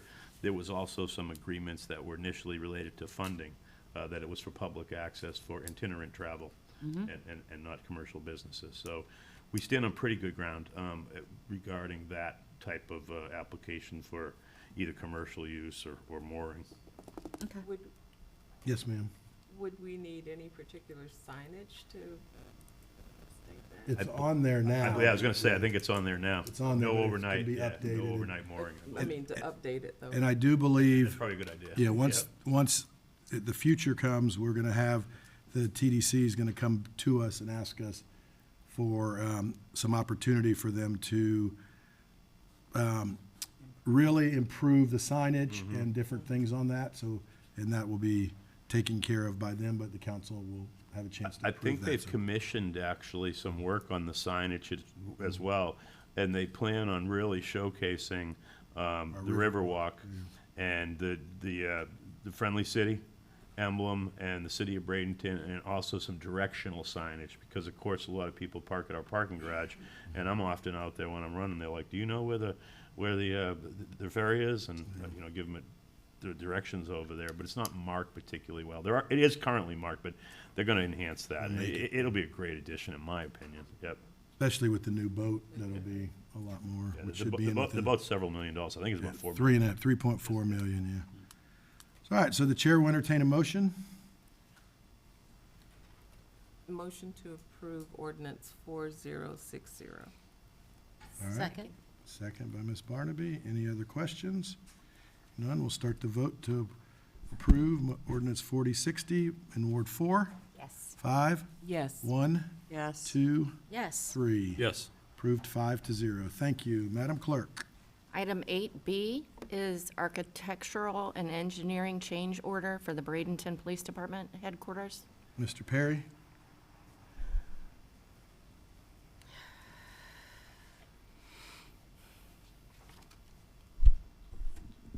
Thank you, Mayor, Council. I wanted to bring this matter to your attention as it relates to the architectural services contract for the Bradenton Police Center. We run into, I guess, probably about 22 months ago, I was approached by the architectural firm that was selected for this project, AECom, and I was approached to sign what was called Change Order 5 and approve that. Ultimately comes up through my office. And I had some meetings with them and asked them, well, what's Change Order 5 about? And really what it was about is that under the original proposal for architectural services that had about I want to say about a $2 million price tag, it contemplated an $18 million project that was about 30,000 square feet. It's written out that way, the original proposal. I have a copy of it. It's rather lengthy, and it had the various architectural components of services that were in there. When the project went to programming, and based on a totality of future growth needs and other types of programmatic needs, the project grew. At one point, it was as high as 60,000 square feet. We're in 30,000 square feet now, but it's tight in there, and I think We're 50. The current location. The current is 30. Yeah. 30. Yeah. The current here in City Hall. Oh, current here? Yeah. I thought you were saying the current Right, contract. no. It went from 30 to 50. Right, yeah. And so, it's what Councilor Kramer talked about often. I've heard him say, where we overgrew it the day we walked into it type of situation. That's probably not uncommon by the time everything happens and all. But what ultimately happened was they sat down with me, and this was, I want to say, I think early June of 2024, and they said, so under the contract, you have to pay a percentage of what your overall construction cost is. And the construction cost now is $30 million. Thereabouts. I'm kind of using some estimates. It's a little bit higher than that. So what ended up happening was I said, well, let me look at it and try to figure it out a little bit. And I had several meetings with them, and there was deductions that were related to services they didn't provide, and they agreed with that. They were fairly minimal and everything. But at the end of the day, towards the end of the year, they said, well, you know, we've submitted payment and change order 5 for approval. And I said to myself at that point and to them, I said, that's going to have to basically be looked at much, much closer. And so, lo and behold, in January of this year, they sent a letter that said they were going to suspend services because they hadn't been paid and the agreement had not been approved. And I said, well, you can talk with some folks at the council, you can come to council, you can do what you want to do. And so then we got the letter about suspending services. I got with them and I said, let's have a meeting and try to figure this out a little bit. And I sent them the letter to Randy Major, basically explaining a little bit about what our concerns were with a variety of different charges within that change order and the possibility of reducing it. I frankly told them, I said, I think the mayor and the council is mad at me. I think they're mad at the police chief, and I know they're mad at you, frankly. And I said, we have to get this resolved. At the same time, I basically, with Ms. Rudisal's assistance, obtained a construction litigation attorney to consider where our legal position was, and that was Doug Peebles. And so he looked at my letter, he looked at their response, and he said, there's some things that are legit in your letter, and you need to be assertive and try to get reductions. He said, but at the end of the day, the arbitration provisions of that contract and the control over it and the tacit approvals that had occurred through it by us telling them, yeah, we're okay with that, build, you know, give us that size, do that, we need this, need that, that kind of thing, ran up the price. And he said, you're not going to do, his opinion was that we would have some challenges, because clearly we owed more money on the contract, because the contract contemplated an $18 million facility. By the time we built the facility that was contemplated at $18 million, it was actually at 60,000 square feet. It was pared back to 53,000 square feet, which it is now in final construction. It also has a garage on it that's about $7 million, which is probably necessary, and that's considered in there. And so pursuant to the AIA contract, which is the American Institute for Architecture, they get 6.77% of the total construction cost. What I said, we need to pare that back. And so they operated in good faith, in my opinion, and we had a meeting, and they were able to pull that back. They initially asserted that they were owed $1.28 million under change order 5, and they agreed to reduce it to $934,000 because we pulled back some what are called supplemental post-construction, not post-construction, but construction administration services. So I was able to shave that off. I got with our CMAR, a contractor that's building it, and we were told, yeah, we think we can work around that and shave those services. And then ultimately they shaved a little bit more, and we got them down to, I think it was $889,000. So we got them to drop the better part of $350,000 off it. There's no doubt that the project is much larger than what was initially contemplated. There's no doubt that the contract has a provision that pegs their compensation to the total construction cost. There's no doubt that the construction cost is fairly significant. And according to Mr. Peebles, as well as other attorneys I've talked to on this, in my own opinion, I don't think it would be worthwhile to pursue litigation, arbitration, and the like. We need to finish the project. Most of what they were asking for was they were entitled to. They operated in good faith to pare back the services to get us within a reasonable area. It's a great project. It'll be completed hopefully in about 15 months or so, and we should provide, you know, many years of future capacity for the police department. And I just wanted to explain that to you a little bit.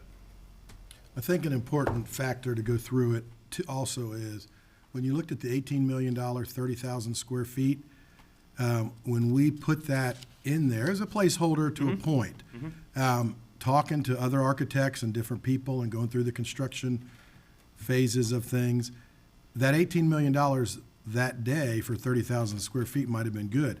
With the economy that we went through a few months later, everything is 40% more. So 18 million for 30,000 square feet would be closer probably to 26 million for 30,000 square feet. Absolutely. And so to say that we've gone up from what the original bid was, you know, and we didn't have a parking garage then. So when you really look at it, and if you read any of the comments that came after our groundbreaking, that other areas, and I won't specifically say where, but are talking of 6-digit million, hundreds of millions, 100 million, and we're getting a very state-of-the-art facility that will last us a lot longer as a police station, not an office building. So, yeah, I would have liked to have been 18 million. But I think when you really look at the logistics with, you know, some of the situations we went through, I think we're going to be in a good space, and I think we'll have the facility that will take us into that next couple of generational parts of things. I think that's a good analysis. At that time, reflecting on your comments, we had looked at about 3 or 4 different stations. Dunedin was one, I think Palmetto, and a couple other ones that were similarly sized. And of course, that was before the price escalations for all these raw materials and labor had escalated significantly. And we built a fire station back right when I got on, and that was, I believe, 2.7 million, and it's a little smaller than when we're building it. That's now $8 million, and so that's kind of proof is in the pudding as far as price escalation. I don't think anybody doubts that there's been significant price escalation in the construction, both materials and labor markets. You talk to any contractor, residential, commercial, industrial, or whatnot, and they're like, yeah, it's outrageous how much it's gone up. So that was a piece of it for sure. And then, you know, what was necessary to have a properly programmed police station and have that additional capacity was important as well. If you look at it from a value perspective and say, well, let's talk square foot construction cost, right? And you're looking at basically 53,000 square feet with the garage and a rough number of $35 million all in type cost. The math of that's going to come out to about $700 a square foot, basically, right? 35 divided by 50, that type of thing, or 5. That's pretty competitive. $700 a square foot for that type of facility. It's a specialty type facility.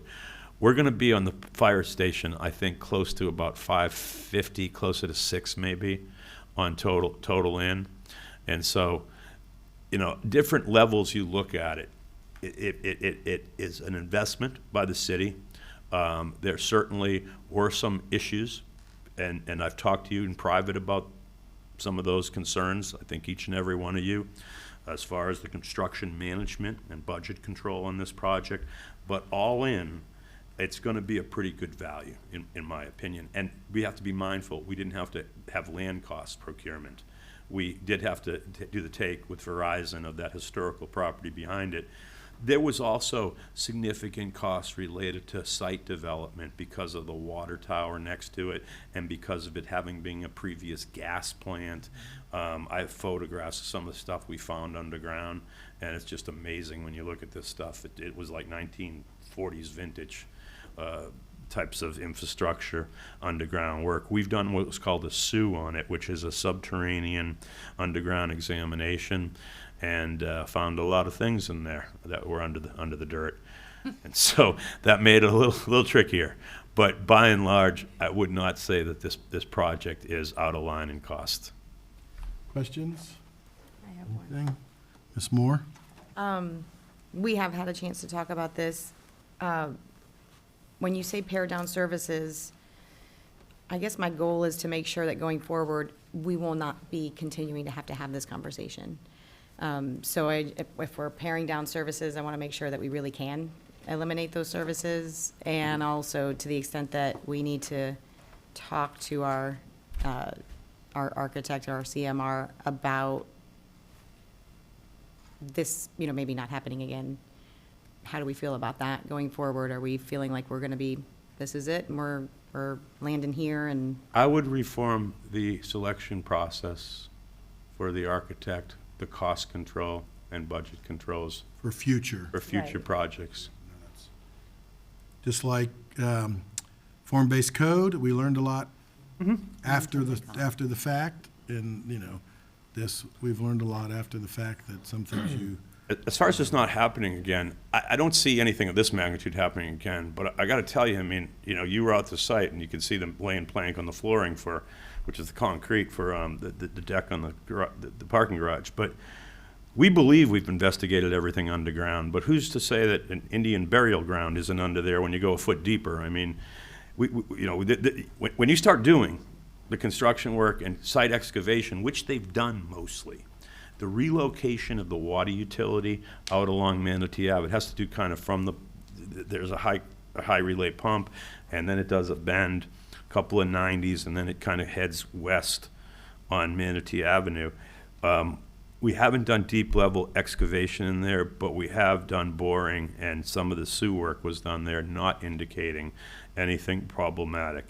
There was some environmental contamination on the take site that was a prior Verizon property that required us, we didn't find anything, but the plan that was already in place by DEP for the brownfield designation at that site did require certain protection levels for dewatering, meaning if you find certain content within the dirt, you gotta dewater it, you gotta take it off site, or you gotta clean it on site. That gets expensive. The good news is we didn't find too much from a chemical qualitative analysis of it that required extensive cost associated with that type of remediation. Yeah. all right, so is this something? I don't think I Need a need motion anything, for but it. I thought I definitely, you know, have a for responsibility and knowledge. obligation, yep, to address it. So All right. that's it. So then we have C, City Administration, which is contract for purchase and sale for 2502 Riverside Drive East. Do we have kangaroos on the roof? No, we have Mrs. Coachman. No, I don't, She's doing this, and it's Oh. making noise. I don't know Oh, if is that- today is the day, but we are bringing in temporary cooling units. Yeah, it could be that. I'll have to find out for you in a couple minutes. Yep. I think That that is I'm Jurassic Park. Yeah, I don't know why. over here. Yeah, and I wouldn't think we hear that from down here, but perhaps. That is not you. It's not me It is not you. this time. It just happens when you stop. We have a bad habit, if you haven't noticed, of allowing certain work happening during our council sessions. Going outside, different meetings. Right. Well, we won't stand in the way of air conditioners, though. We're not standing in the way of progress either, or a clean city. Right. Well, the leaf blower maybe. For 5 minutes, right. Friendly city's beautiful. So the matter before us is basically for the city to purchase a property at 2502 Riverside Drive East in order to put a temporary, what's called PAC lift station at that site, then in place of lift station 13. Kim Clayback is here, and she can probably address anything technical, but we had spent a good deal of time trying to come up with a way to address the challenges related to lift station 13 and the potential for failure of lift station 13. And ultimately, our engineering folks and Public Works felt that it was necessary to put a temporary PAC in while we engage in building out and improving the sizing and capacity of a permanent lift station 3, which is about 60% design right now, a collection system that will address about 170 homes, and a lateral system from those homes that virtually most of them are in the rear lateral, and we have to basically bring in plumbers. That is not utility contractors, those are going to be plumbers. And so it's a fairly ambitious undertaking, but it's necessary because of the position of those homes and the system in a high flood area along the Manatee River on the east side of town. This is basically a purchase of that property in order to situate it where we think it would be best suited. And this is going to be a photograph of a rendering. We good to go on that? She'll get it I'm on. doing it right now. Okay. Thank you. Yep.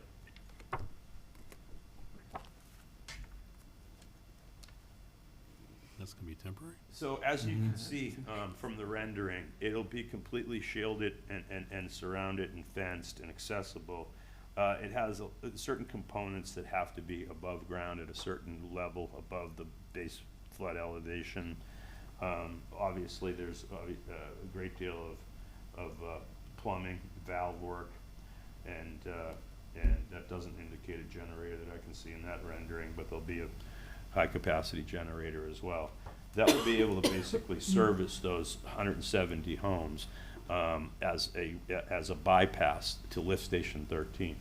I think you've heard me talk a little bit about Lift Station 13. It's real old. It has deteriorated from about a 16-inch width of concrete to 4 inches. It's typically underwater when there's high flood waters. As a stopgap, we put a bypass pump and a generator under there. Most of that was underwater during the storms last year. If it's hit again, it could compromise the entire area. Now, we have talked with the community, and some folks have said things like, well, we're willing to take that chance. If you take that chance and it compromises that area, I think it's important to know your best bet is to go up into Upper Manatee County Road in the county and look at what Woodruff is doing there.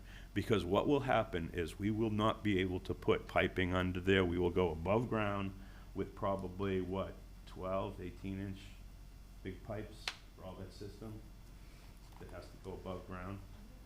And it'll go all over the place to try to get to wherever we have to build a temporary lift station at that time.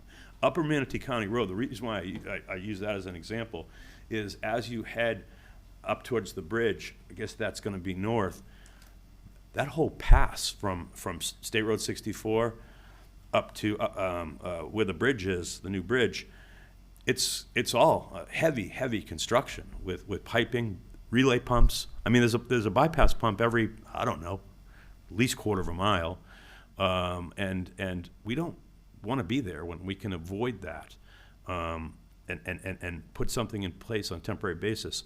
Having this in place at that location provides us the ability to do that, and it provides us the ability to do it in the best way possible. It doesn't, it doesn't in any way impinge on the line of sight, because the location of that particular property and where we would put this would not impede line of sight, which would have to happen if we put it on, quote, the pork chop that's right at the corner.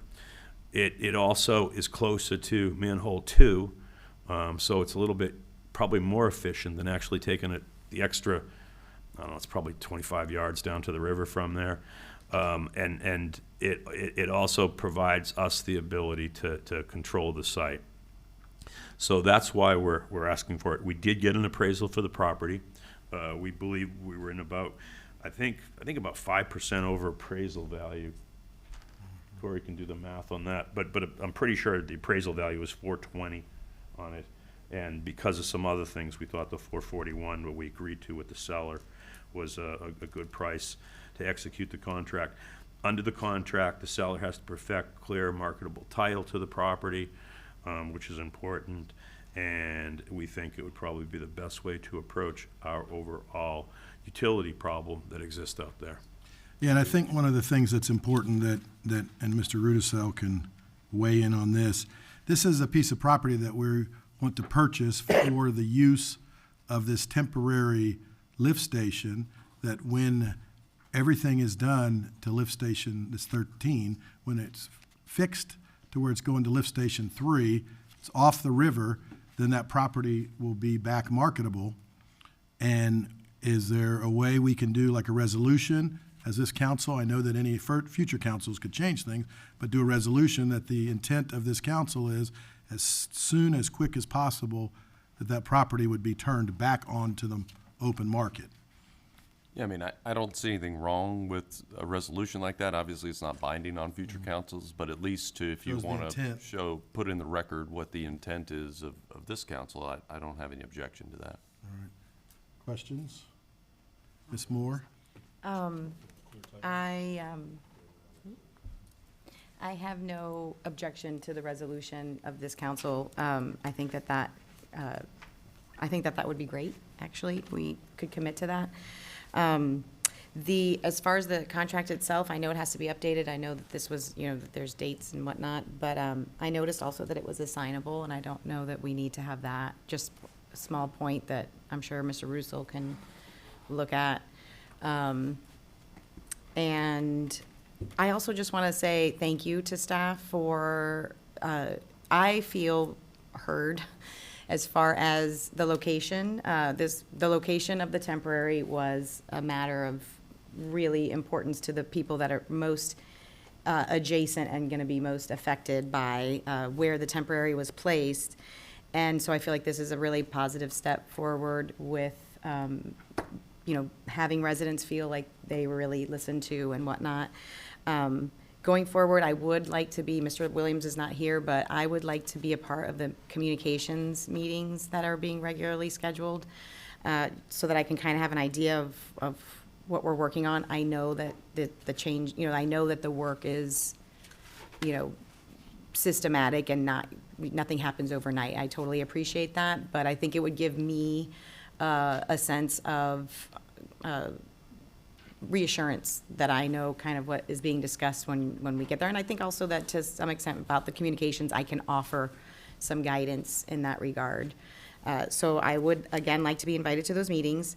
And then I also wanted to just mention that, again, just to keep you guys like in your frame of mind as far as what we're doing, this is the temporary that we're talking about and where we're going to locate it pursuant to our last, a month or so ago motion to bring the location back to the council. But that there are two other projects that this involves: the expansion of Lift Station 3 and the design and replacement of the collection system. And I also wanted to thank staff because so far my understanding is that all three of these things are going to move full steam ahead. We're not going to wait in phases to accomplish one and then the other, so that we can expedite what's going to be, an inconvenience to that immediate area as far as construction and roads and whatnot. It is an extensive project, so those would be my comments. Is that a motion to approve the sale and purchase for 2502 Riverside? Well, let's get a motion and we can do discussion. Okay. Yeah, I would happily move that, just again noting that, and I don't know if this is a matter for discussion, so after we discuss, I would happily accept a friendly amendment. But I mean, I don't know unless there's some other legal reason that we would make this contract assignable. That's what I'd like to discuss, yeah. Yeah. No, I think it should stay the way it is. Oh, you do? You think it should be assignable? I just don't understand a context in which we would assign it. Well, so we have a motion, we have a motion and a second for Barnaby for, okay, now, get that legal part of the assignable. What's the purpose of that, Mr. Rudis? Well, just, I mean, it's in our benefit that it stay assignable, because if we decide to, I don't know, I've had it come up before, and everybody's happy now, but then later, if there's ever an issue, and I've had it used to where they wouldn't allow you, like, let's say you wanted to put it in a trust, or you wanted to put it in the CRA, or, I don't know. But they have to agree to it then, if you change the name. Whereas if it's assignable, we're not being released from the legal responsibility, but we can change the name if we want to.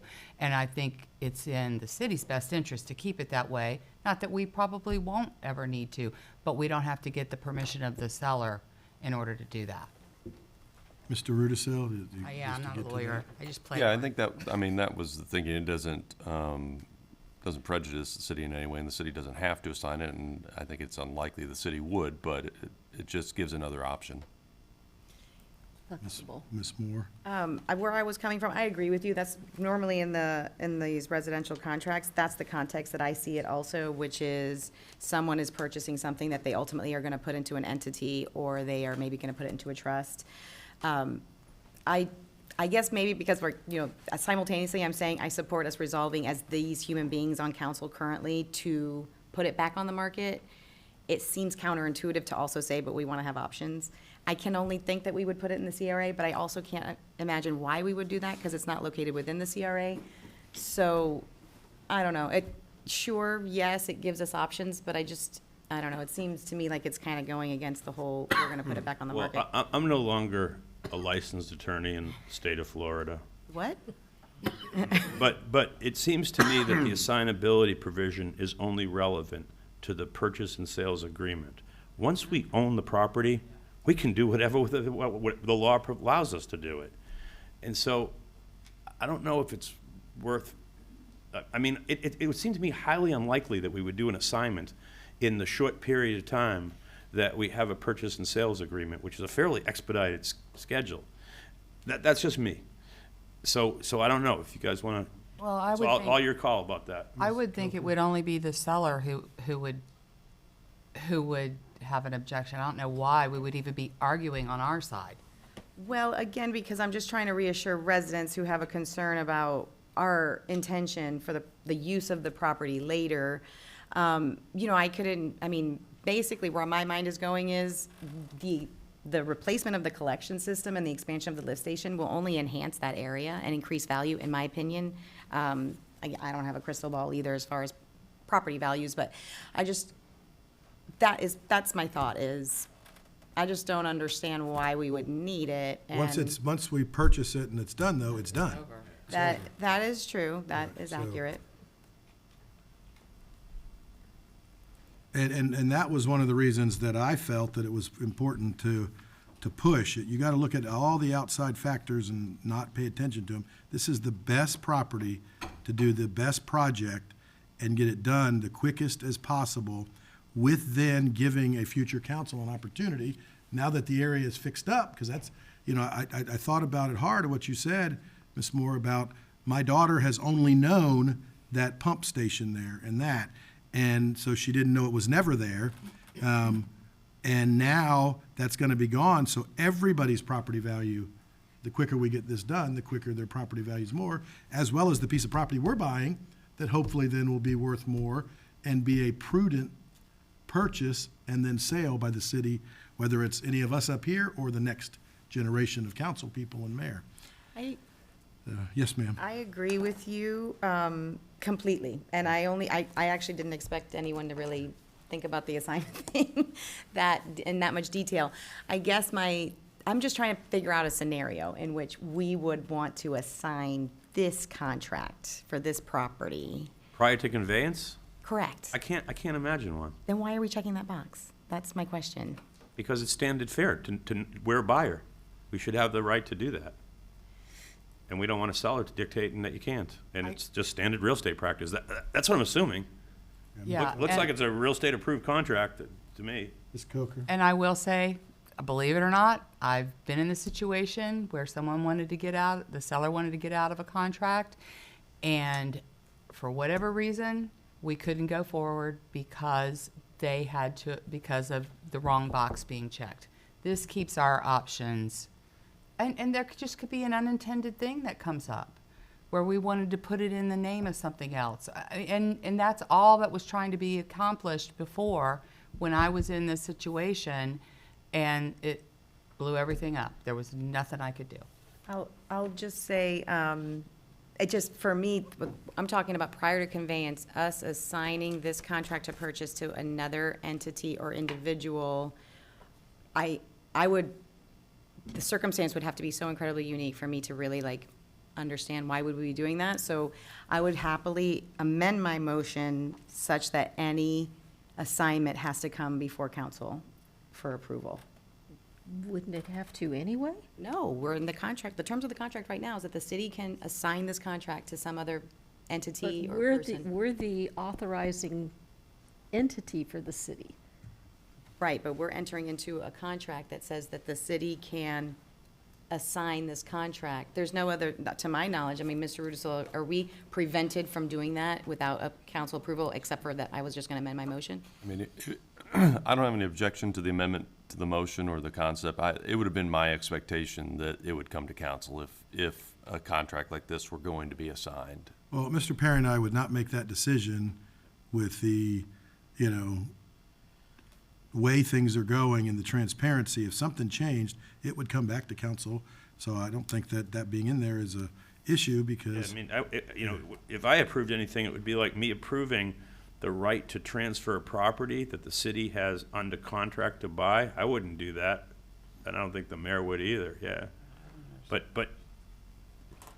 Ms. Barnaby? Mr. Rudisil, you reviewed this. Are you comfortable with this contract? Yes, we're comfortable with the contract. Okay, you're our city attorney, And that's what I needed to know. So, Ms. Moore, did you want to leave that in and then see if your seconder will keep it I will leave it in. as is, or are we putting the amendment in? I would like to make sure that it comes before council, if there was to be any proposed assignment. Ms. Barnaby? Well, we've gotten the mayor and the administrator to say that. I feel very uncomfortable saying, no, we don't trust you, and then we have to leave this motion in. That's how I'm interpreting it. I do not, that is not the intent at all. This Well, is- I'm not assigning intent. I'm saying this is how I'm interpreting, so I'm withdrawing my second if you keep that in.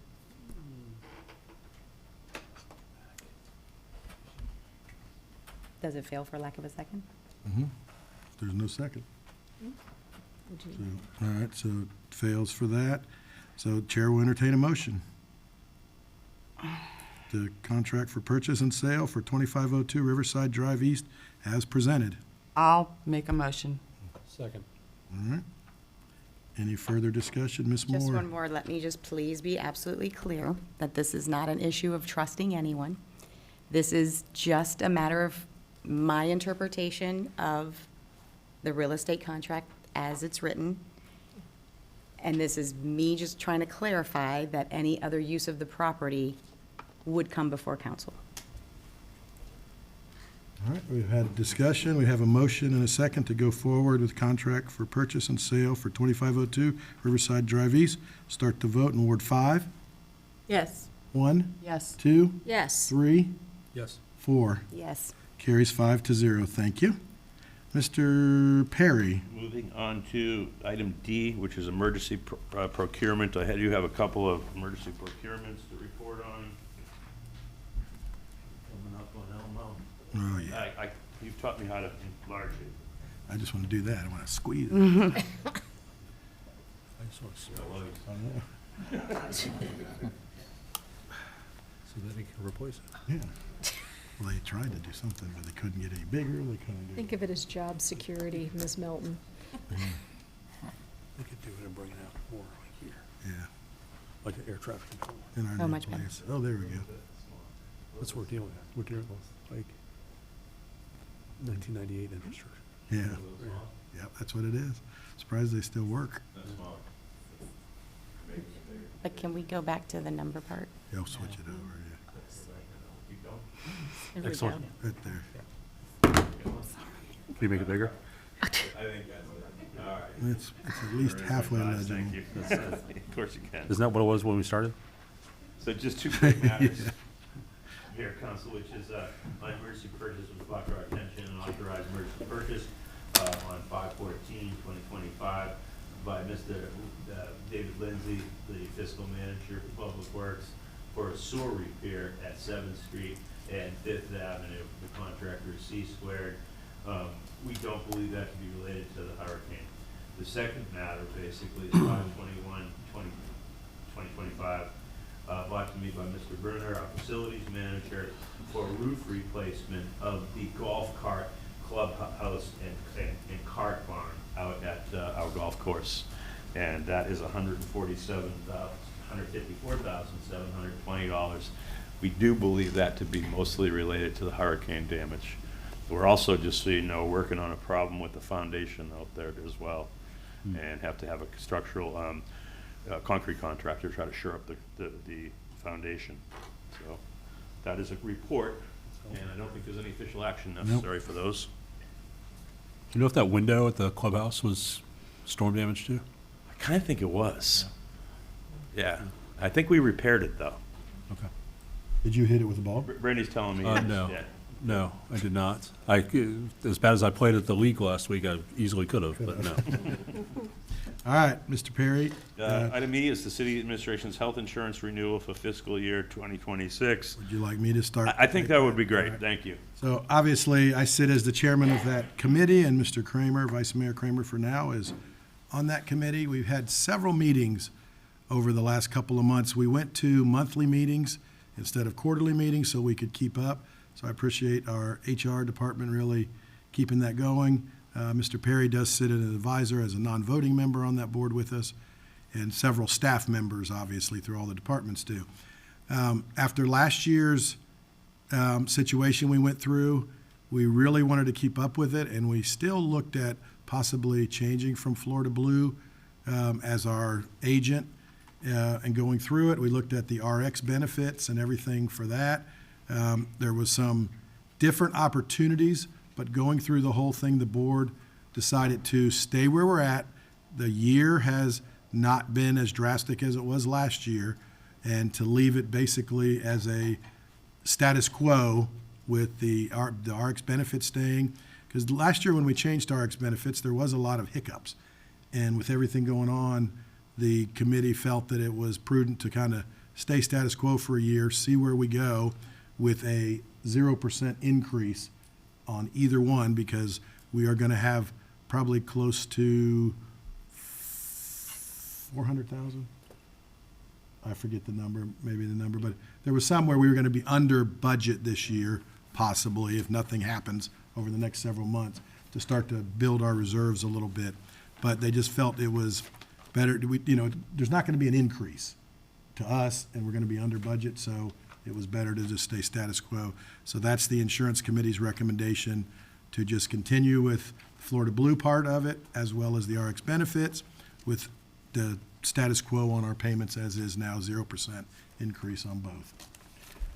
Questions, or Mr. Kramer? Vice Mayor Yeah, Kramer? one thing that I did bring up when we talked about the cost, and it's because every year we get a number of emails from retirees, because and I know it from just sitting where I'm about to be, but basically the 75% that the city pays for now and the employee pays for 25% basically flip-flops when you retire. So for a lot of our seniors that are retirees, it's a significant hit. And we've tried in the last couple of years to make sure that they're also taking full advantage of whatever Medicare. There was a belief that if you came off the city insurance, that you could never go back on it. Well, the Medicare plan was never really explained as part of that city insurance option. So the last couple of years, we've been able to do that. But it's, for those people who aren't quite there yet, it's a significant cost. I mean, I'll just say that personally. I can attest to that. So it's, in the future, I hope we still look at that and maybe as we do make any potential changes in the future, that we always are considering the retirees, because I know I'll be still requesting that for everyone. All right. Ms. Coker, did you have a question? Okay. Didn't know if you did any of that side. So I guess the recommendation would be to go with what the insurance committees has recommended to this council to move forward? I believe so, and it was a positive recommendation to continue on with Florida Blue under the rates proposed, to continue on with RX benefits under the RX plan. I think you did a really good job of summarizing. I'd like to thank you, Vice Mayor, now Chief Kramer, Corey, and some of the other folks that were all on there. We actually would have meetings just about every 3 weeks to a month. Well, that's something I'm still going to ask, maybe not as much coming, well, from now till the end of the year, I'd still like to have more meetings, but then maybe the first quarter, we don't need it as much, but then still to get into it, because I don't want to get into a situation like we did last year. Yeah, last year it was awful. And I think we all learned a little bit about the healthcare insurance industry as well on that The last 2 years, for sure. Yeah. More than So normal. I appreciate your support. We're still recording on YouTube, so to say vultures is bad. I don't want to sound that way. So, Chair will entertain a motion to go with the Health Insurance Committee's recommendation. So moved. So moved. Okay, so we have a motion by Councilwoman Moore, a second by Vice Mayor Kramer, and we'll start the vote in Ward 1, Yes. 2, Yes. 3, Yes. 4, Yes. 5. Yes. Carries 5-0. Thank you. All right, Mr. Perry? Woodard and Curran? Thank you, Mayor. Last but not least is item number G, City Administration. We do have an H also. Yours is the last one. H is planning. Yep, right. Is item G, Woodward and Curran's Fiscal Solutions Strategic Funding Plan Proposal for Fiscal Initiative Plan. That copy of which was attached, I believe, to the agenda memo and agenda item. Now, Ryan Watson is in the back of the room, and Ryan is one of the senior management team from Woodward Curran. And First off, they have done a really, really good job, and I want to thank Ryan and his team for staffing up. They brought in top quality folks with expertise in wastewater to look at our plant, to operate our plant, and by and large, all of the employees that were former city employees that are now working for Woodard and Curran. Some of them we actually plan to retain for certain reasons. There was a couple, and they go, we like Woodard and Curran.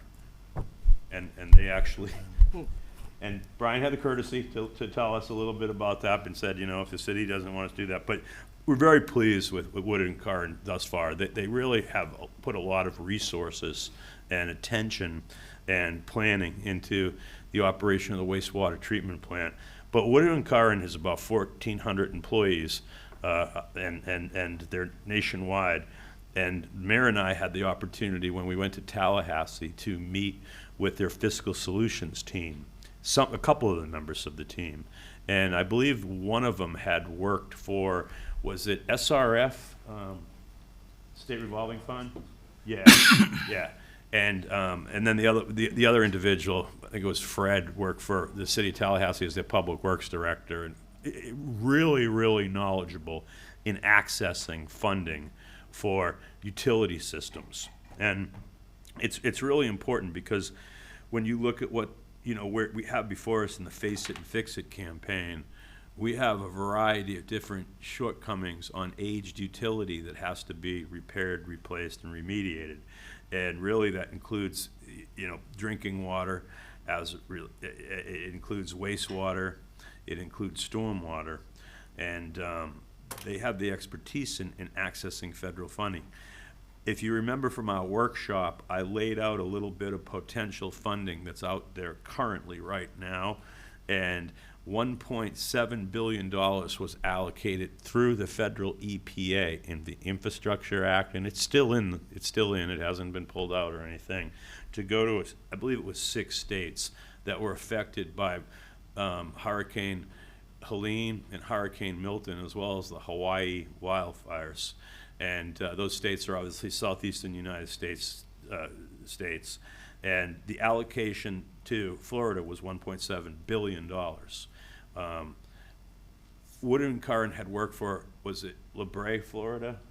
LaBelle, I'm sorry, LaBelle, Florida, and had accessed similar types of funding, and it was significant funding that they were able to get for the smaller community of LaBelle last time, the Ian funding that came down that was very similar to this. That funding in particular, I'm getting probably into too much detail, but it goes from federal EPA down to DEP. We had met with the Secretary of DEP that controls those funds, and then ultimately it gets administered through SRF. And Woodard and Curran has already put applications for us in to express interest in accessing those non-competitive funds. If you were hit with these storms and qualified by virtue of that, they're grants. They don't have to be repaid. And the last time I think it was with LaBelle, they were $20 million. And so what DEP and SRF are trying to do is figure out how many people are going to apply and how do they distribute the $1.7 billion.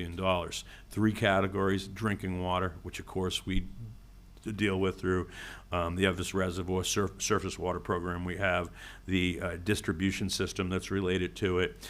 There's some serious needs out there at Evis Reservoir as it regards to resiliency and purity of the water being breached by certain types of events. We've had weather events, becoming brackish, having salinity problems, and other timetry or whatever it's called type problems that becomes a chemical issue, and they're obviously generating a salty taste. So we've got to protect that reservoir. There's some ways to do it. The dam was built many, many years ago, and so it would probably deal with dam enhancement. Then the distribution system, as you've heard Ms. Clayback talk a lot about, is about a 7-mile run, singular run from the plant into the city of Bradenton, and there's no redundancy. So if there was a problem with that distribution, we wouldn't be able to turn valves and, you know, bring it on a parallel pipe type of thing. And so we're looking at some improvements there in the drinking water aspect. Then we also have the wastewater, which they call clean water under the Act, and we obviously have issues related to our aged infrastructure there, resiliency related there too, both in the collection as well as in the treatment process there, and stormwater, of course, we hear about flooding all too often here. That's just that federal EPA money.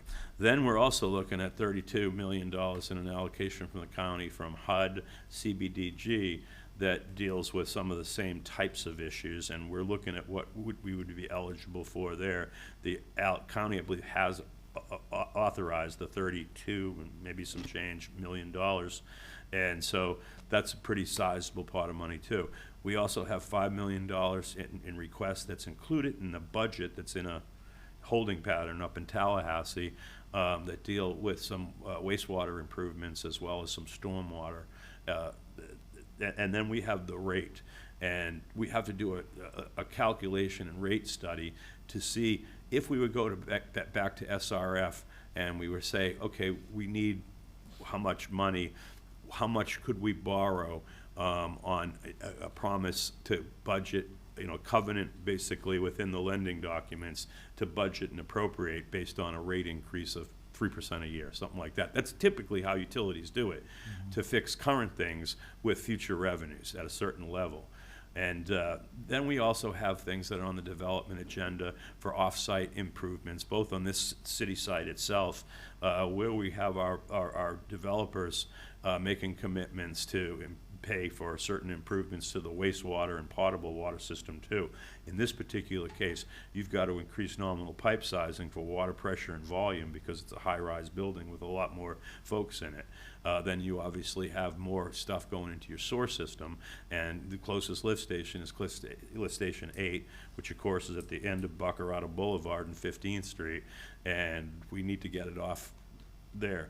I think we also have a request in for DEP grant to assist with that. Is that right? Yep.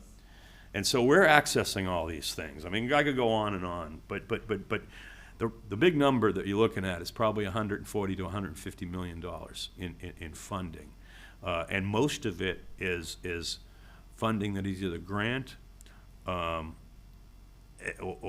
straight out appropriations, and so that's pretty good stuff. And I hate to say this, but if it had not been for these horrific hurricanes that have been so terrible for the area, that funding probably would not have been available for this type of infrastructure improvement. It goes to the adage about strike while the iron's hot, and it's an opportunity.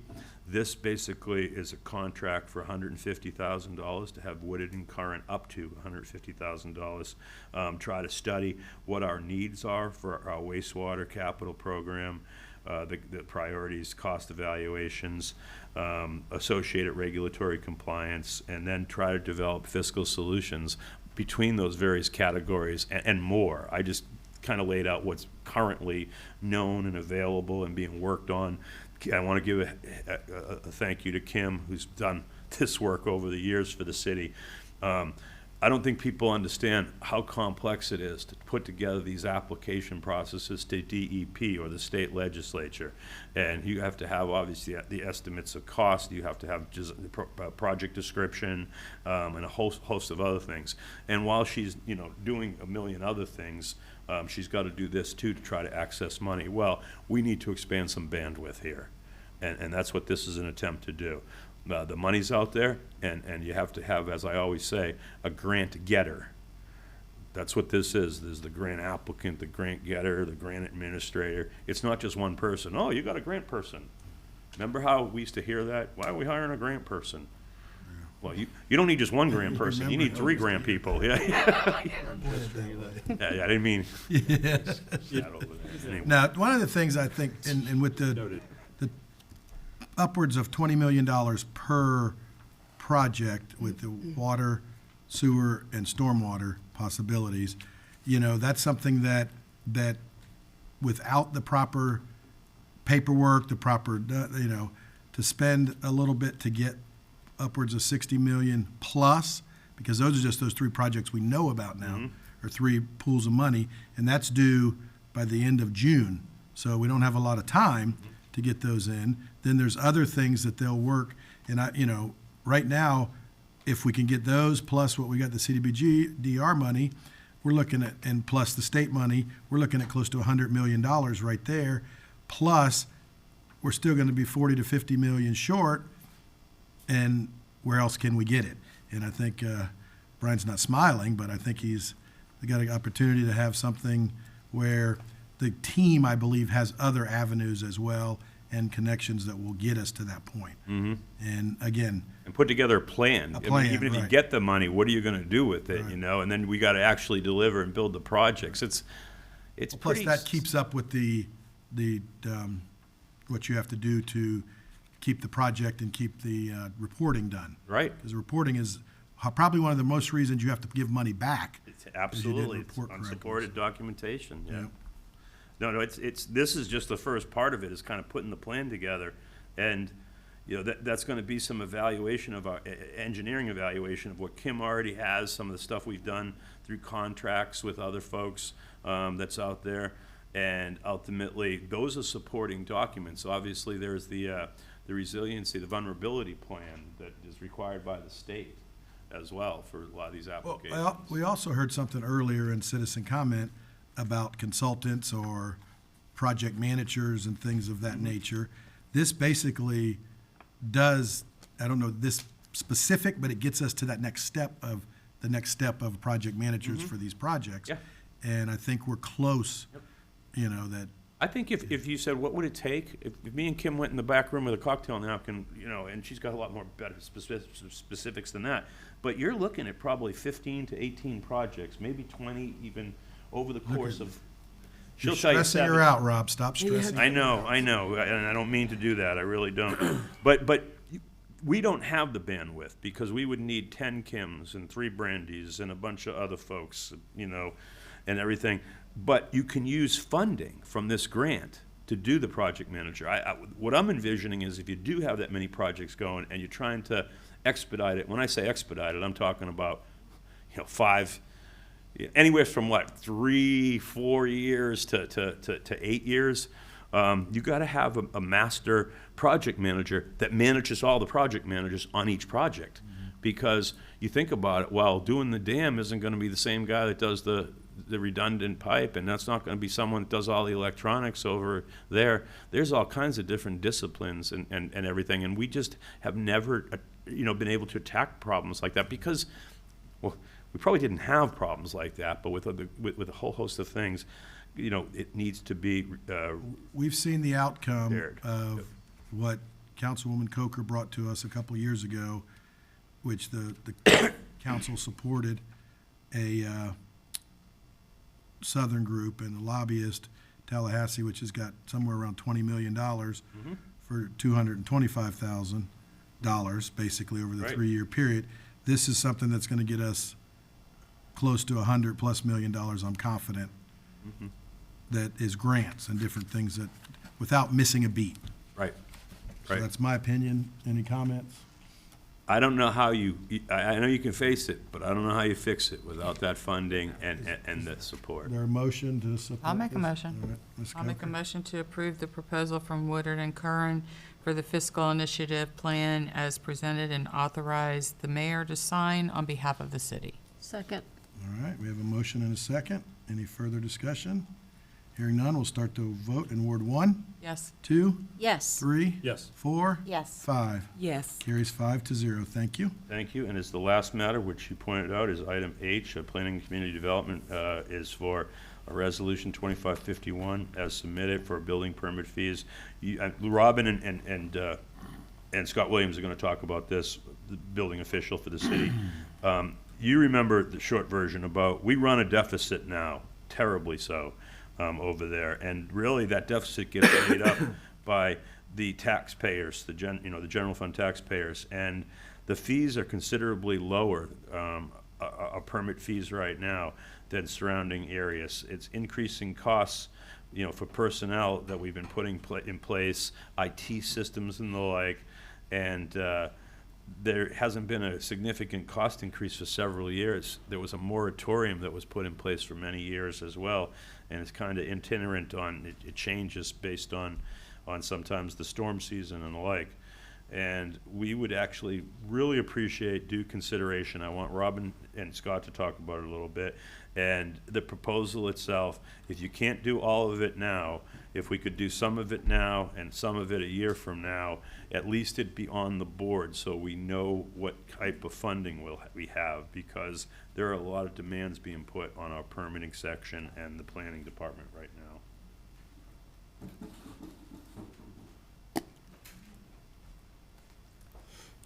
Good morning, Robin Singer, Planning Community Development Director, and Scott Williams is here, our Chief Building Official. I'm just going to run through some of the things that I think Scott has previously presented, but just for clarification, I think it's important just to go through what we're doing and why we're doing it. What we're proposing is an increase of fees by approximately 20%. We are not changing the fee structure at this time. We suspect that might be something that might be coming forward in the future, but for now, we're not proposing to change the fee structure. We're not increasing impact fees. We're also not increasing our budget. We are looking to maintain the current budget. The last significant change, as Mr. Perry indicated, was in 2013. There was some update in 2018. And I think it's important to know where, like, the deficit occurred and where we started to experience more demands on the building permitting processes up to 2020, up to the pandemic. It's my understanding, I wasn't here prior, but we were reviewing primarily paper permits. And that is labor intensive because you have to track the permits. People had to come into our space in order to review the permits, and then there were instances where the permits could get lost. The state mandated that communities offer electronic permit processing. So we've endeavored to put a plan in place to, it started with accepting permits by email, still very labor intensive to shuffle those around. We went to an electronic plans room, which helped immensely in terms of the review of plans, but always with the eye towards implementing a system that would allow people to apply online and everything to occur online. We think that saves everybody in the community a lot of time and trouble. While you'll still see people, we're still friendly, business friendly, and we'll meet people in the lobby, but for the most part, people are submitting and processing their permits online. They're paying for their permits online. And the permit process has been immensely streamlined. So we have seen some additional costs. In addition to that, we have staff members that, you know, you take somebody with good customer service skills, you train them up to understand the construction process and the terminology, and now you also have a computer program that they have to be trained in and learn how to process those permits. And that, you know, by about 6 months, we're ready to turn them loose at the counter, you know, and helping people directly. And what that does is it makes them more valuable employees. It makes them more valuable to us, but also to other communities that process and permits in the same way and appreciate those same skills. So we've had to have some increases in salaries over the years, and just to retain our staff and to keep up with the industry and what other communities are paying. And so it makes sense that we also keep up with what other communities are charging for their permits, because the other communities are doing the same things that we're doing in terms of implementing an electronic system because they're required to by the state, but also training up their staff and making sure that they're customer friendly in terms of being able to do everything online and not require that people come in to the permitting office. So the goal is to make the building department financially independent of the city's general fund. And that's as it should be. It's an enterprise fund. It's there for a purpose. It's there for a purpose just to run the building permits. It's not there to make a profit. We're only looking to cover our costs. And while we have stayed within our budget, the revenues aren't keeping up with the budgeted costs that we've already agreed to. So operational costs have increased. There's general inflation that's increased. The fees, the system has been antiquated for a while now. And we have to also, as I said, increase with the private sector for salaries as well, because inspectors and even permit processors are in demand also in the private sector. And if you notice what the state has been doing, in addition to the preemption on the increase of fees, They've also passed some legislation, excuse me, that I would say has been favorable to the private sector in terms of private providers, and that's something else we need to talk about. So it's not really put us in competition, but we still have to process those permits that even the private providers are processing. But then those private providers are also competition for us in employing staff.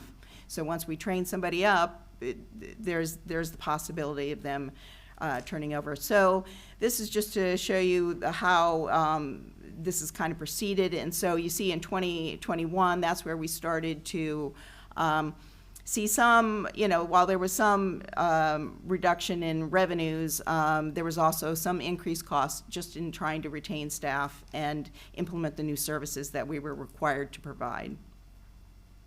So the analysis that Mr. Williams conducted included, basically he looked at 37 different communities and settled on 5 similar sized communities and analyzed them for what their permitting fees were.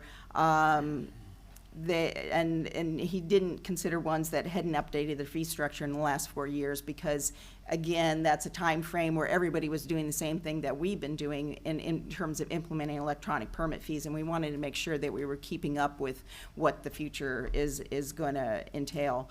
Also, we had an organizational assessment by Matrix, and they also did a sort of a mini fee study for us and found that we were still lower than most communities in terms of our fee structures and particularly communities over the similar size. So the deficit over the last 5 years is averaged at 18%. The 4-year average is about 30%. A 20% increase would generate about $322,000, which is about the average of what our deficit has been. We anticipate that there'll be a cost savings over time with attrition as people get up and train, so we will balance out on that. So it may, even if it doesn't cover all of our costs, we expect that as our system becomes more efficient, that we'll be able to do more with less in terms of staffing. And again, we look back to the Matrix study and their statement that Bradenton becomes in below most jurisdictions when comparing common construction type scenarios. For new construction on residential and commercial, Bradenton is below the average and is the second lowest fee overall for those in those 2 areas. So I'm sure you can zoom in and read all of this, but but basically it's a 20% increase means 20% across the board. So if you had a $100 fee for a permit, is now $120. That's what we're proposing. And just to give you an example, for a 2,000 square foot new single-family home, the current fee would be $1,540, and the proposed would be $1,840. For 15,000 square feet of commercial new construction, and that's about like a new Walgreens or CVS, the current fee would be $12,300, and the proposed fee would be $14,700. And for a residential re-roof, again, just a 20% increase. That's probably one of the more common increase, permits that we've had since the storm events of last year. Another component to this is private provider. The state provides that we have to give a reduction in permit fees for private providers. We're still doing a lot of the work that we would do for issuing permits. They have an option of just doing inspections, private provider, or doing both plan review and inspections, private provider.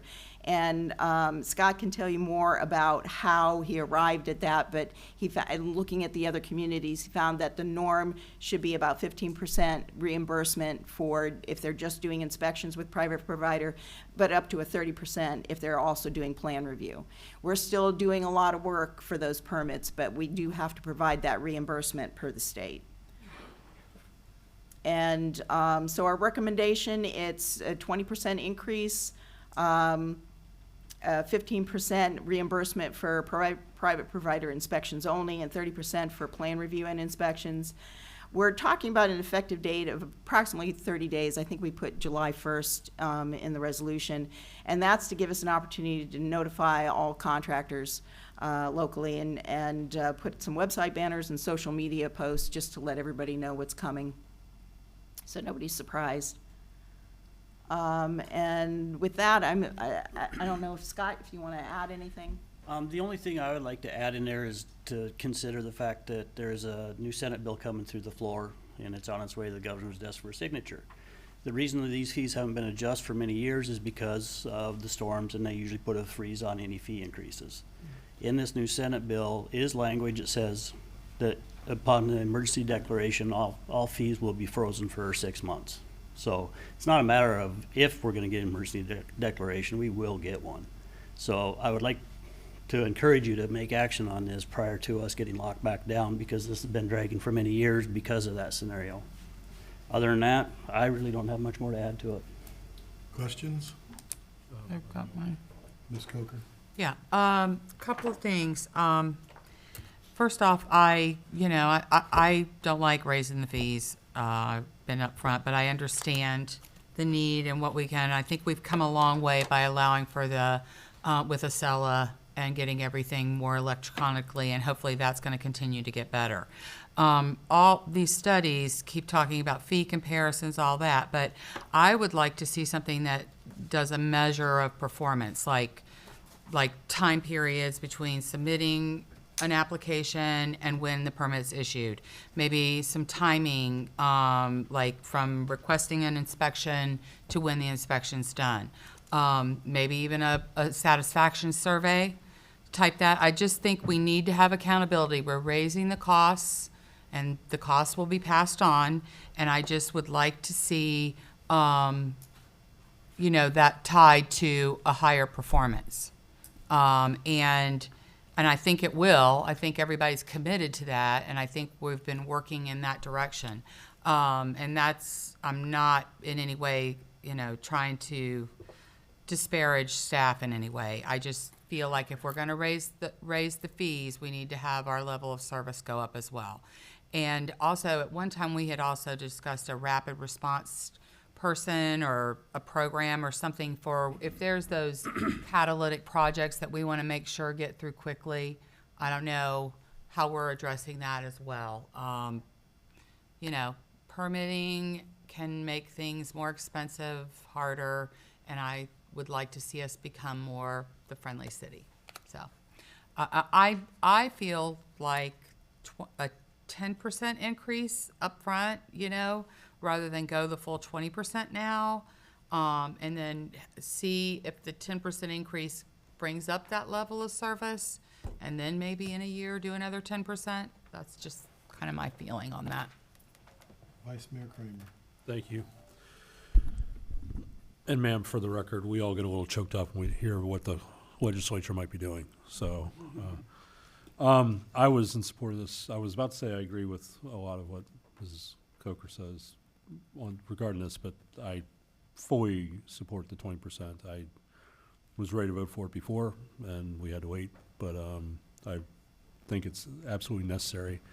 A lot of things she did bring up, though, about measuring performance. Obviously, I think from time to time, every department head has gotten a call from one of us, from a constituent who's disappointed in their level of performance that they're receiving from any department, and it's just something that I know other departments measure. I'd like to see that too. And you'll soon have that opportunity to be that department head. Trust me, I know. Ms. Moore. I also struggle with raising the fees. So I guess I have a couple of questions, but I also, I'm weighing the discouragement of commercial projects if the fee increase is going to do that, or residents that are just struggling with affording their, and of course I'm thinking storm people, and whether or not that's going to hinder their ability to rebuild. But I think that weighing that against your desire to retain talent, I think it's going to be the retention of talent that's going to have to take precedence over my concerns about raising fees. As far as the amount, when you put it down into numbers, it seems reasonable, especially when my concern is the residents.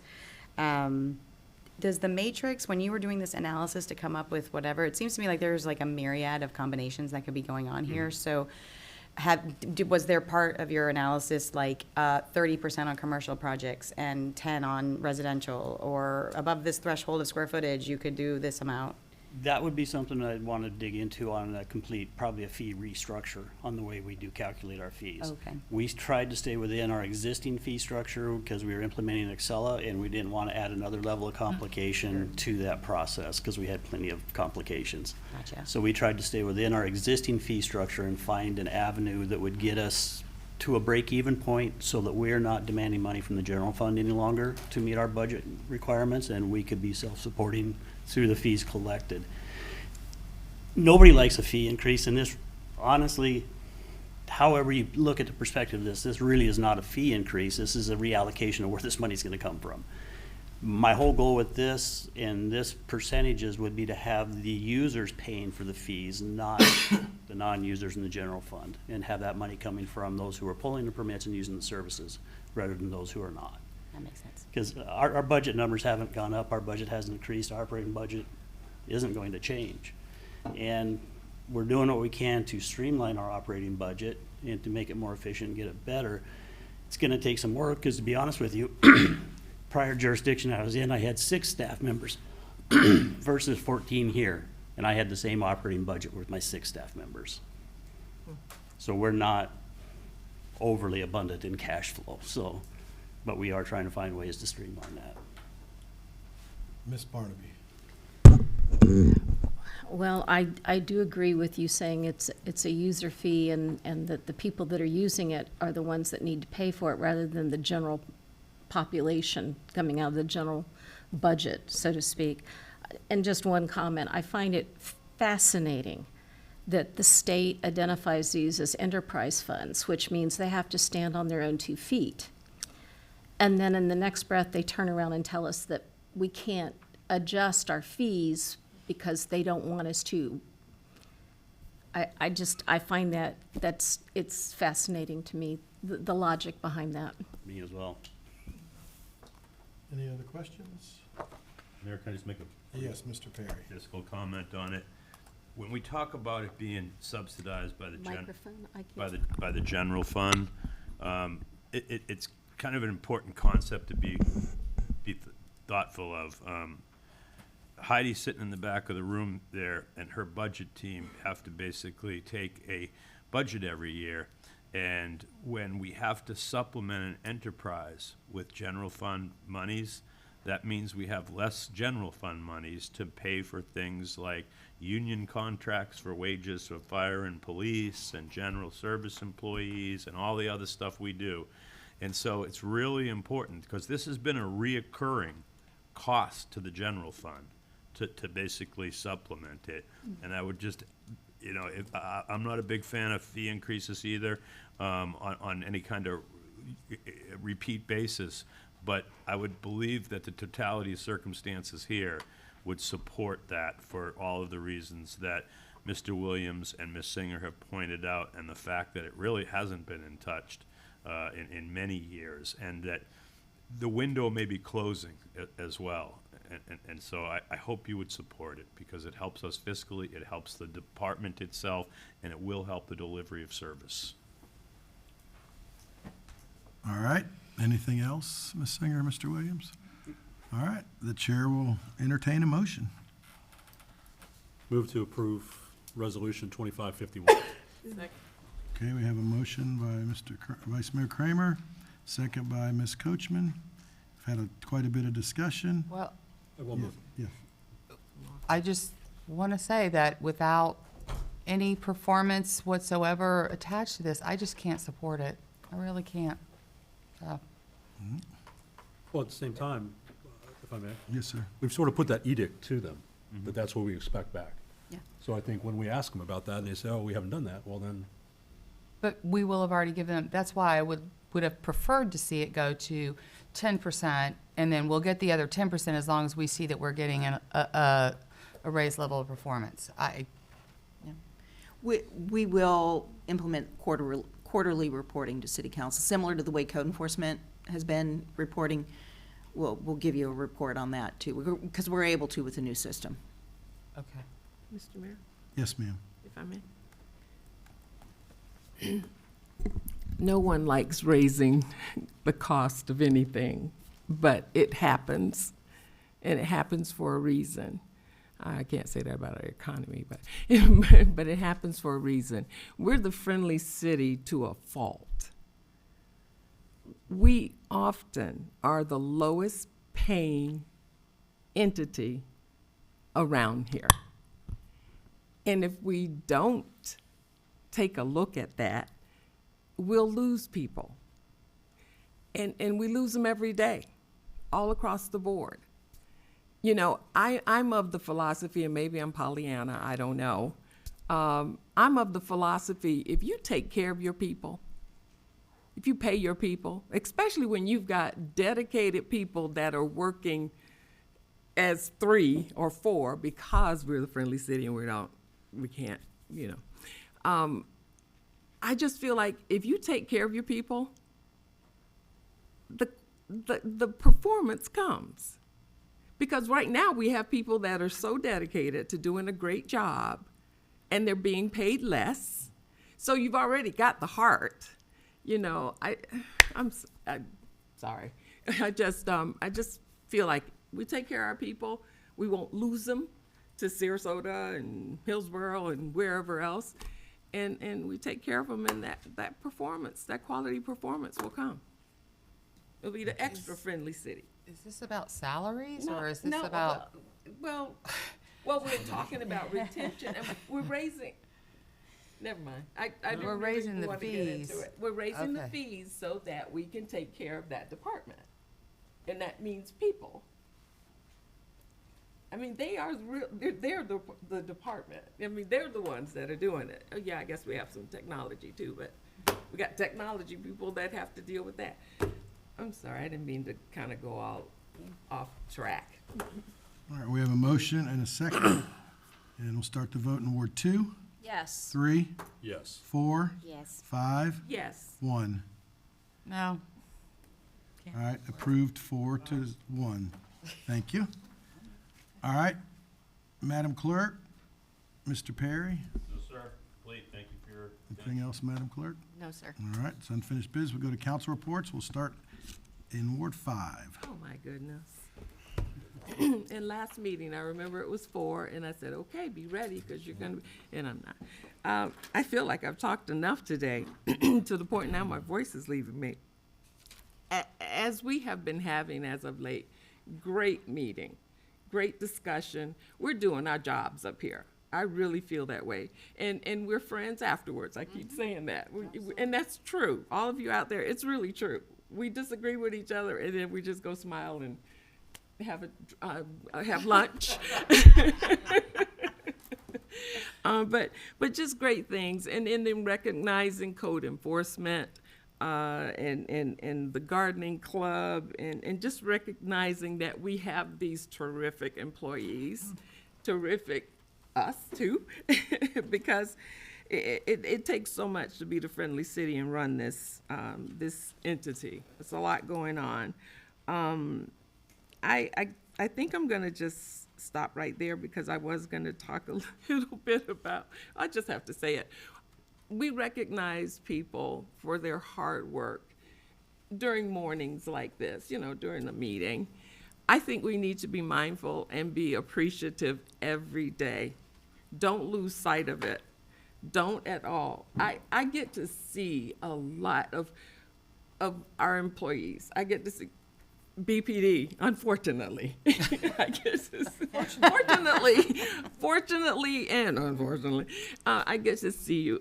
And we just have to be mindful. I know it's horrible raising costs to our citizens, but it's like one of those necessary evils.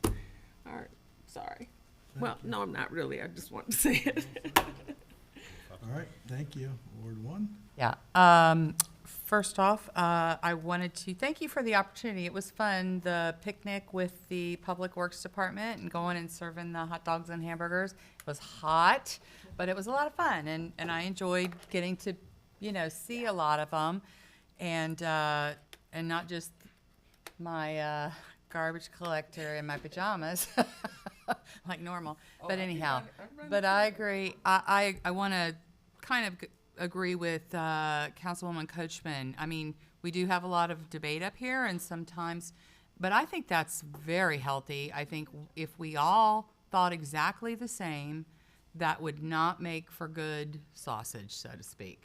I think our opinions, and sometimes they're very heartfelt, but I am glad we had that debate and don't just rubber stamp or, whatever. So I hope that people appreciate that with us, because I do genuinely like everyone up here, and it is really with a very heavy heart that I voted for my colleague to go and be our chief, but I know he's going to be good. I'm excited for him to bring the perspective from us sitting here. You'll have that additional perspective. And you also know that we have a real heart for our law enforcement officers. And it pains me when I hear someone say, oh, we don't care about them, because we truly do. Keep public safety is one of my priorities up here. So you know that, and we'll take that back with you. And I'm looking forward to everybody. And I also want to thank the chief. I think you've been an amazing leader. And I think we're very blessed to have had you for as long as we have. I have one more meeting. One more meeting. But you'll be crying at that. No. Oh, no, she was doing cartwheels out here. That's a quick no. But anyhow, that's all. Thank you, Ms. Barnaby. Well, thank you, Mr. Mayor. I too had a nice time over at Public Works, getting to see everyone, and I hope that they do know how much they are appreciated, and I hope all of our employees know how much that we appreciate them. It's working for government sometimes can be very frustrating, and it can be not a lot of change happening very quickly, but I think that our government was designed that way back in, with the Continental Congress. They were very worried about having the soldiers representing King George show up and commandeer take your property, your farm, your business, whatever. So government, I think, sometimes does move slowly. Sometimes I wish that we could move a little faster on certain things. But all in all, that's the way it was designed. I would like to extend my deepest sympathies to the family of Laura Bradenton. Laura was a wonderful person, and when she was healthier, participated with the Junior League and getting that organization going and being the very strong and impactful organization that it is today. And just want to wish strength and peace to her husband Chris and her son Corey and all of the extended family with that. And then Mr. Kramer, I remember meeting you in 1998. I'm going to hold it together. I'm going to do that this time. There you go. Because I know you're not really going anywhere, but Right over there. He'll actually be close. getting to know you and your quiet confidence and demeanor, every time you came into a situation, I always knew it was going to be handled appropriately and professionally. And you continued that here with your service with us on this side of the building. And I don't think that the mayor could have come up with a better choice. So congratulations. Mrs. Moore. I didn't plan to do this, but I would love to echo both of Councilwomen Coachman and Coker's sentiments that I agree wholeheartedly that robust conversation and debate is an indicator of the health of your city government. We all bring our personalities and our strengths and our backgrounds to this role, and mine is very perfunctory, and so I hope that no one ever takes that as an insult. But I think Mr. Rudersill can probably attest that this is the way lawyers speak to each other in a professional environment, and it is not ever intended to be an insult. So I appreciate that as well, and I think it's really important. And that said, I have only had the pleasure of knowing Councilman Kramer in this capacity as a fellow colleague on the dais. It's been an absolute pleasure and an honor to get to know you, and your lovely wife as well. And I am excited about this next chapter for you. It will be bittersweet for us, but I'm excited about this next chapter for you. And I happily put my trust in you to take over what Chief Bevan has created and developed over the past 9 years of her service. So thank you. I have a couple of other little things, but none of them are really like super time sensitive. Hurricane season is next week. That's completely a nightmare. But I'm a hopeful person, and I'm going to hope that we're going to be, just fine and not have to suffer like we did last year. That said, I did just come off of doing the Tampa Bay Regional Planning Council Summit. Ms. Singer was able to attend for a portion. I think that was beneficial. I'd love to see more staff be able to participate in the more technical aspects of that summit. For me, as an elected official at that event, the takeaway for me was the segment on mental health after a disaster. And most notably, I know that we all up here have expressed our, the emotional trauma, really is what it is, for what happened last storm season. But one of the takeaways for me from the summit was that staff also probably suffered as well. They saw some things, they had to deal with some things, they had people crying, and generally being terrified and in a real moment of uncertainty. So I'm taking that to heart, and I've talked to Ms. Shadiq and also Mr. Williams. I don't know if Mr. Perry and I have had a chance to discuss it, but I would like to do a town hall when I return from vacation in a couple of weeks, just almost like a for lack of a better word, like a group hug of sorts. It's going to be okay. This is what the city is doing and working on to prepare. Things that they can, citizens can kind of remember, like sign up for Code Red and evacuate if you're in an evacuation zone, all of that kind of thing. So that's what's on my mind. All for the good of the order. Thank you. Vice Mayor Kramer. Thank you, sir. First, I want to congratulate all the graduates of Manatee County schools and colleges, especially the seniors just graduated Saturday from St. Stephen's, which has been my other part-time home for the last 3 years, along with being here. I got choked up yesterday because they made me feel welcome. And I want to thank all of you for making me feel welcome and be a younger big brother, I think is what I've heard from one. One thing I promised, I was asked by somebody, I'm not going to say who it was, like, well, this is the time like promises would come to make sure you're appointed or whatever. I said, the only thing I promise, I'll tell you how it is. I know Chief Bevan does too. But, sometimes there's stuff about investigations we can't talk about, but you will know where I stand on things. You will know where the department stands, and you'll hear it from me. So I promise all of you that. I know you said you hope I'm good. Well, I'm going to strive to be excellent. I know it's strive for perfection is really what Vince Lombardi said, but you're not going to attain it, so you will catch excellence, and that's what we're going to do. I assure you all of that. Thank you all. Thank you. And a lot of the comments obviously here today echoed by everybody is you know where I stand on a lot of things and how I feel.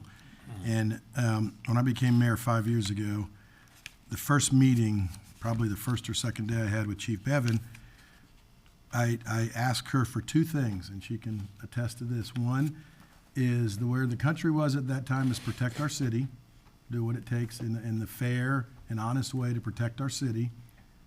And the other was to get our department to the point we're at now, and I would have her back. And I think it's something that when I went through the process. We're not ready for that yet. No, but. We still got another. But going through the process of, which was tough. We had 4 great internal candidates at the point, and it was tough to pick, but it wasn't tough to pick Josh as number 1. The other 3 were great candidates. The reason that, that the drama that we've been through and the untruths and that, and as this job as mayor, and I was more like a councilman when I was like Mr. Kramer, didn't say much, didn't say a lot. Even some council members accused me of, well, are you ever going to speak? Well, if it's been said, it didn't need to be said again by me. Right. And so that's how I felt as a councilman. But as mayor, and the desire to make our city that next level, that next step. And some of those things that I was so proud last week in our workshop, and the workshops aren't televised, but I saw people going through things that are going to take us to that next step. You know, our police department is accredited, our fire department is working, our public works, I believe it was 81 or 82 things that you have to do to become accredited. Because when you do those standards and step up those standards, other things come with it, and respect comes with it. And, you know, our planning department going through the things they've been going through, the HR department with the insurance that we're going through. I'm going to miss some, but going through all of those things is stepping us up into that next level of government. And that's no knock to anybody in the past. It's just where we are now. But we're also expected to do those things when you are up in these seats. And so sometimes you do disagree. Sometimes we go with things. Sometimes you have to. But we're making those steps and those strides. And I think we have, and with Chief Bevan, setting that standard and willing to take those arrows at the time that we need it to step up our department. And this council stepped up, and I said it to the media, this council stepped up over the last 5 years with great negotiations, because it's a negotiation in the union, and we were paying $45,000 to officers. We're paying, as of October 1, I believe it'll be close to $63,000 to the minimum, and everything's articulated up. But that was all done through negotiations. There will be another negotiation next year to work things up. But it's something now that we're going to be so proud of, that Chief Kramer gets sworn in on July 8th, and within weeks, we'll be able to swear in several recruits that will put us at maximum capacity, 133. And you didn't hear that before.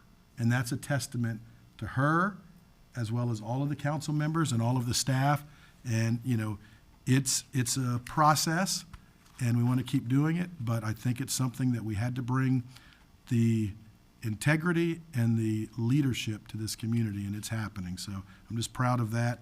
Enjoyed the public works. I drove by the guys on Main Street today on the way here and told them, I said, you know what? I'd rather be in your clothes today, digging and putting the plants on Main Street. The little things that matter, you know, that it's not always going to make a big difference, but those little things, when people drive by and see, they see that this city cares.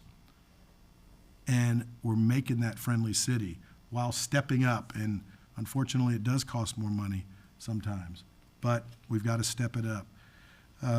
Another thing that we put in, and I asked Nilsa and Shamika when I first got in as mayor 5 years ago, is our awards, and our quarterly awards and our yearly awards. And I've heard great reviews from that, and because you give kudos to people.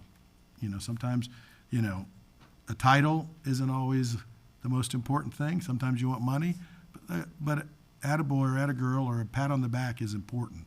And that's what we do. That's life. That's whether it's your kids, your family, or your staff. So, you know, I'm proud of that, and I'm looking forward to continuing that growth with our workshops and our public works and that, and how we do things to make it, face it, and fix it. And thank you for all of the support on everything on this agenda today, because I think that puts us in a higher category, league of community that makes it better. It costs a little money sometimes, and we all have our opinions on that, and I agree with most of them, but we go through it, and we'll get through it even there. And then, again, graduates, you know, it's so gratifying to see as the graduates get out. And I watched this thing on TV, and I told somebody, but Ms. Coachman, I believe. But there was something on TV this weekend that they showed sixth grade Josh, and he gave where he was in sixth grade. And then as a senior, they showed 12th grade Josh. And basically said where you were, what you are, and how you're doing, what you're in 6 years later. And it was such a testament to say what those kids were doing, and some of them were good students, some of them were athletes, some of them were all over the place. But it was just fun to see that, and that's how I look at us. Think about where we were when you started on this council and where we are today. All to our employees and everyone, where you were when you started at your job with the city, where you are today. We hope it can be better, and that's what every one of us strives in life. So, and it's not political season, it's not election season, so this is more about what we do as a group to make our city better. And thank you for everything, and I think that's all I've got. Mr. Perry. Just congratulations to Chief Kramer. Thanks, sir. Yeah, and congratulations to Chief Bevan on her retirement as well. And I appreciate everybody saying those kind words about our city and our employees, because I work with them like you do every day, and I just see them do amazing things. And they, it seems like they step up each and every time, and every year they get better. And so all you can hope for people is to, try to give 100% and keep getting better at what you do, and our folks answer the call. So my hat's off to them, and thank you for your leadership, council and mayor. Thank you. Any other department heads? Well, yeah. You're gonna be your next one. This is gonna take a little while. Chief Gear. Let me chime in real quick. I've got my B shift station 1 is being recognized over at Blake Medical for a traumatic injury survivor, and they did an excellent job with a vehicle extrication and pre-hospital care that contributed to saving this patient, and they're being recognized today at 2 o'clock. So, Good, congratulations. Pretty- Tell us pretty about neat thing. the ladder truck a little bit. Oh, so the ladder truck is, we've got to go up there and fine tune it a little bit. They're putting the finishing touches on it, and it'll be on its way down to Bradenton to get a little additional work and upfitting. And we'll hope to have that by, I'll say, mid-June, to bring over to a meeting and show to everybody. Good. Really nice apparatus, so nice. Can you take us up on the platform? I was and gonna say. let us- This one you'll have to climb up to the end if you want to. This is a climber, yeah. Yeah, 107 feet, so not that far. Any other department heads before we go to Chief Bevan? Chief Bevan. Just a few things. This is not my last speech. I got a couple more, right? I have next council meeting, and then you're swearing in. A couple highlights from what y'all talked about. There's this debate going on right now with my HR section of me that we're only allotted 132 people. I keep saying 133 people, and since you said it like 4 times today, it's 133, so thank you. No matter what Rob or Lance or whatever, it's I'm not turning my 133. head. Boy, here we go. I find it ironic. Maybe you don't remember, but I would actually like to take credit for that that quote about excellence and perfection, because when I got sworn in, when I got sworn in, the day I got sworn in, and incidentally, I was wearing this shirt the day I got sworn in. This shirt is 12 years old. The patches have changed, but I don't know. I'm starting to throw them all in a heap, and I kept this one to swear in my son here in a couple weeks. And I told you all that if we pursue perfection, we may never get it, but we're going to find excellence. And excellence matters in policing because it's what keeps people alive. It's what keeps us doing our job in spite of everything else. And so that warms my heart that that's going to continue to be a mantra of yours. I gotta be careful here. I was supposed to be gone these 2 days to take a class, as you know. And it's a class that I wanted to kind of show the pathway for my folks that helps you kind of unpack that bag for mental health and wellness, and something that is very important to me. Damn it, you guys. Something that's very important for me to model the way for my officers.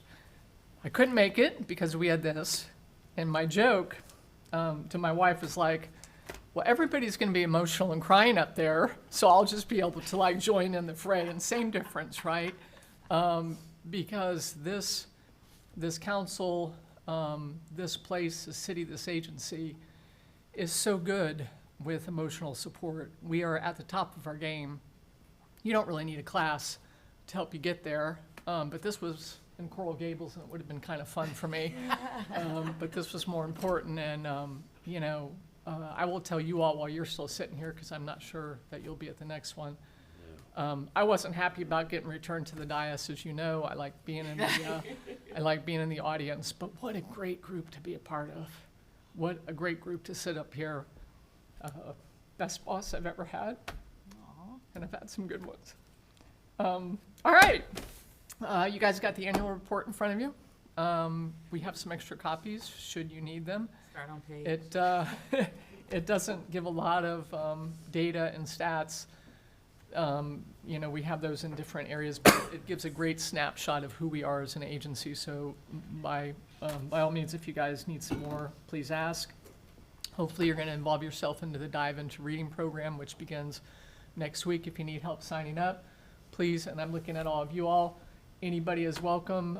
Contact Elba if you want a time or a date. They're looking for people out at Central Cafe, most of all, and there's kids who need some folks next week, and if we don't get more volunteers, it's not going to happen. Yeah, you said arrows, I'm going to say atom bombs, right? Arrows was probably an understatement. We've been hit with a lot of hard stuff, but that's it. I'm going to reserve a lot of my comments, but it's sitting up here with you. It's been a privilege. I'll miss you at the next meeting, but I'll be there waiting to embrace you with open arms. You couldn't have made a better selection. If anybody at this agency in this city, in this town, anybody who I had my eye on to ever take my spot, it was Josh Kramer. And to see you get here is almost next to pinning that badge on my son in a couple of days.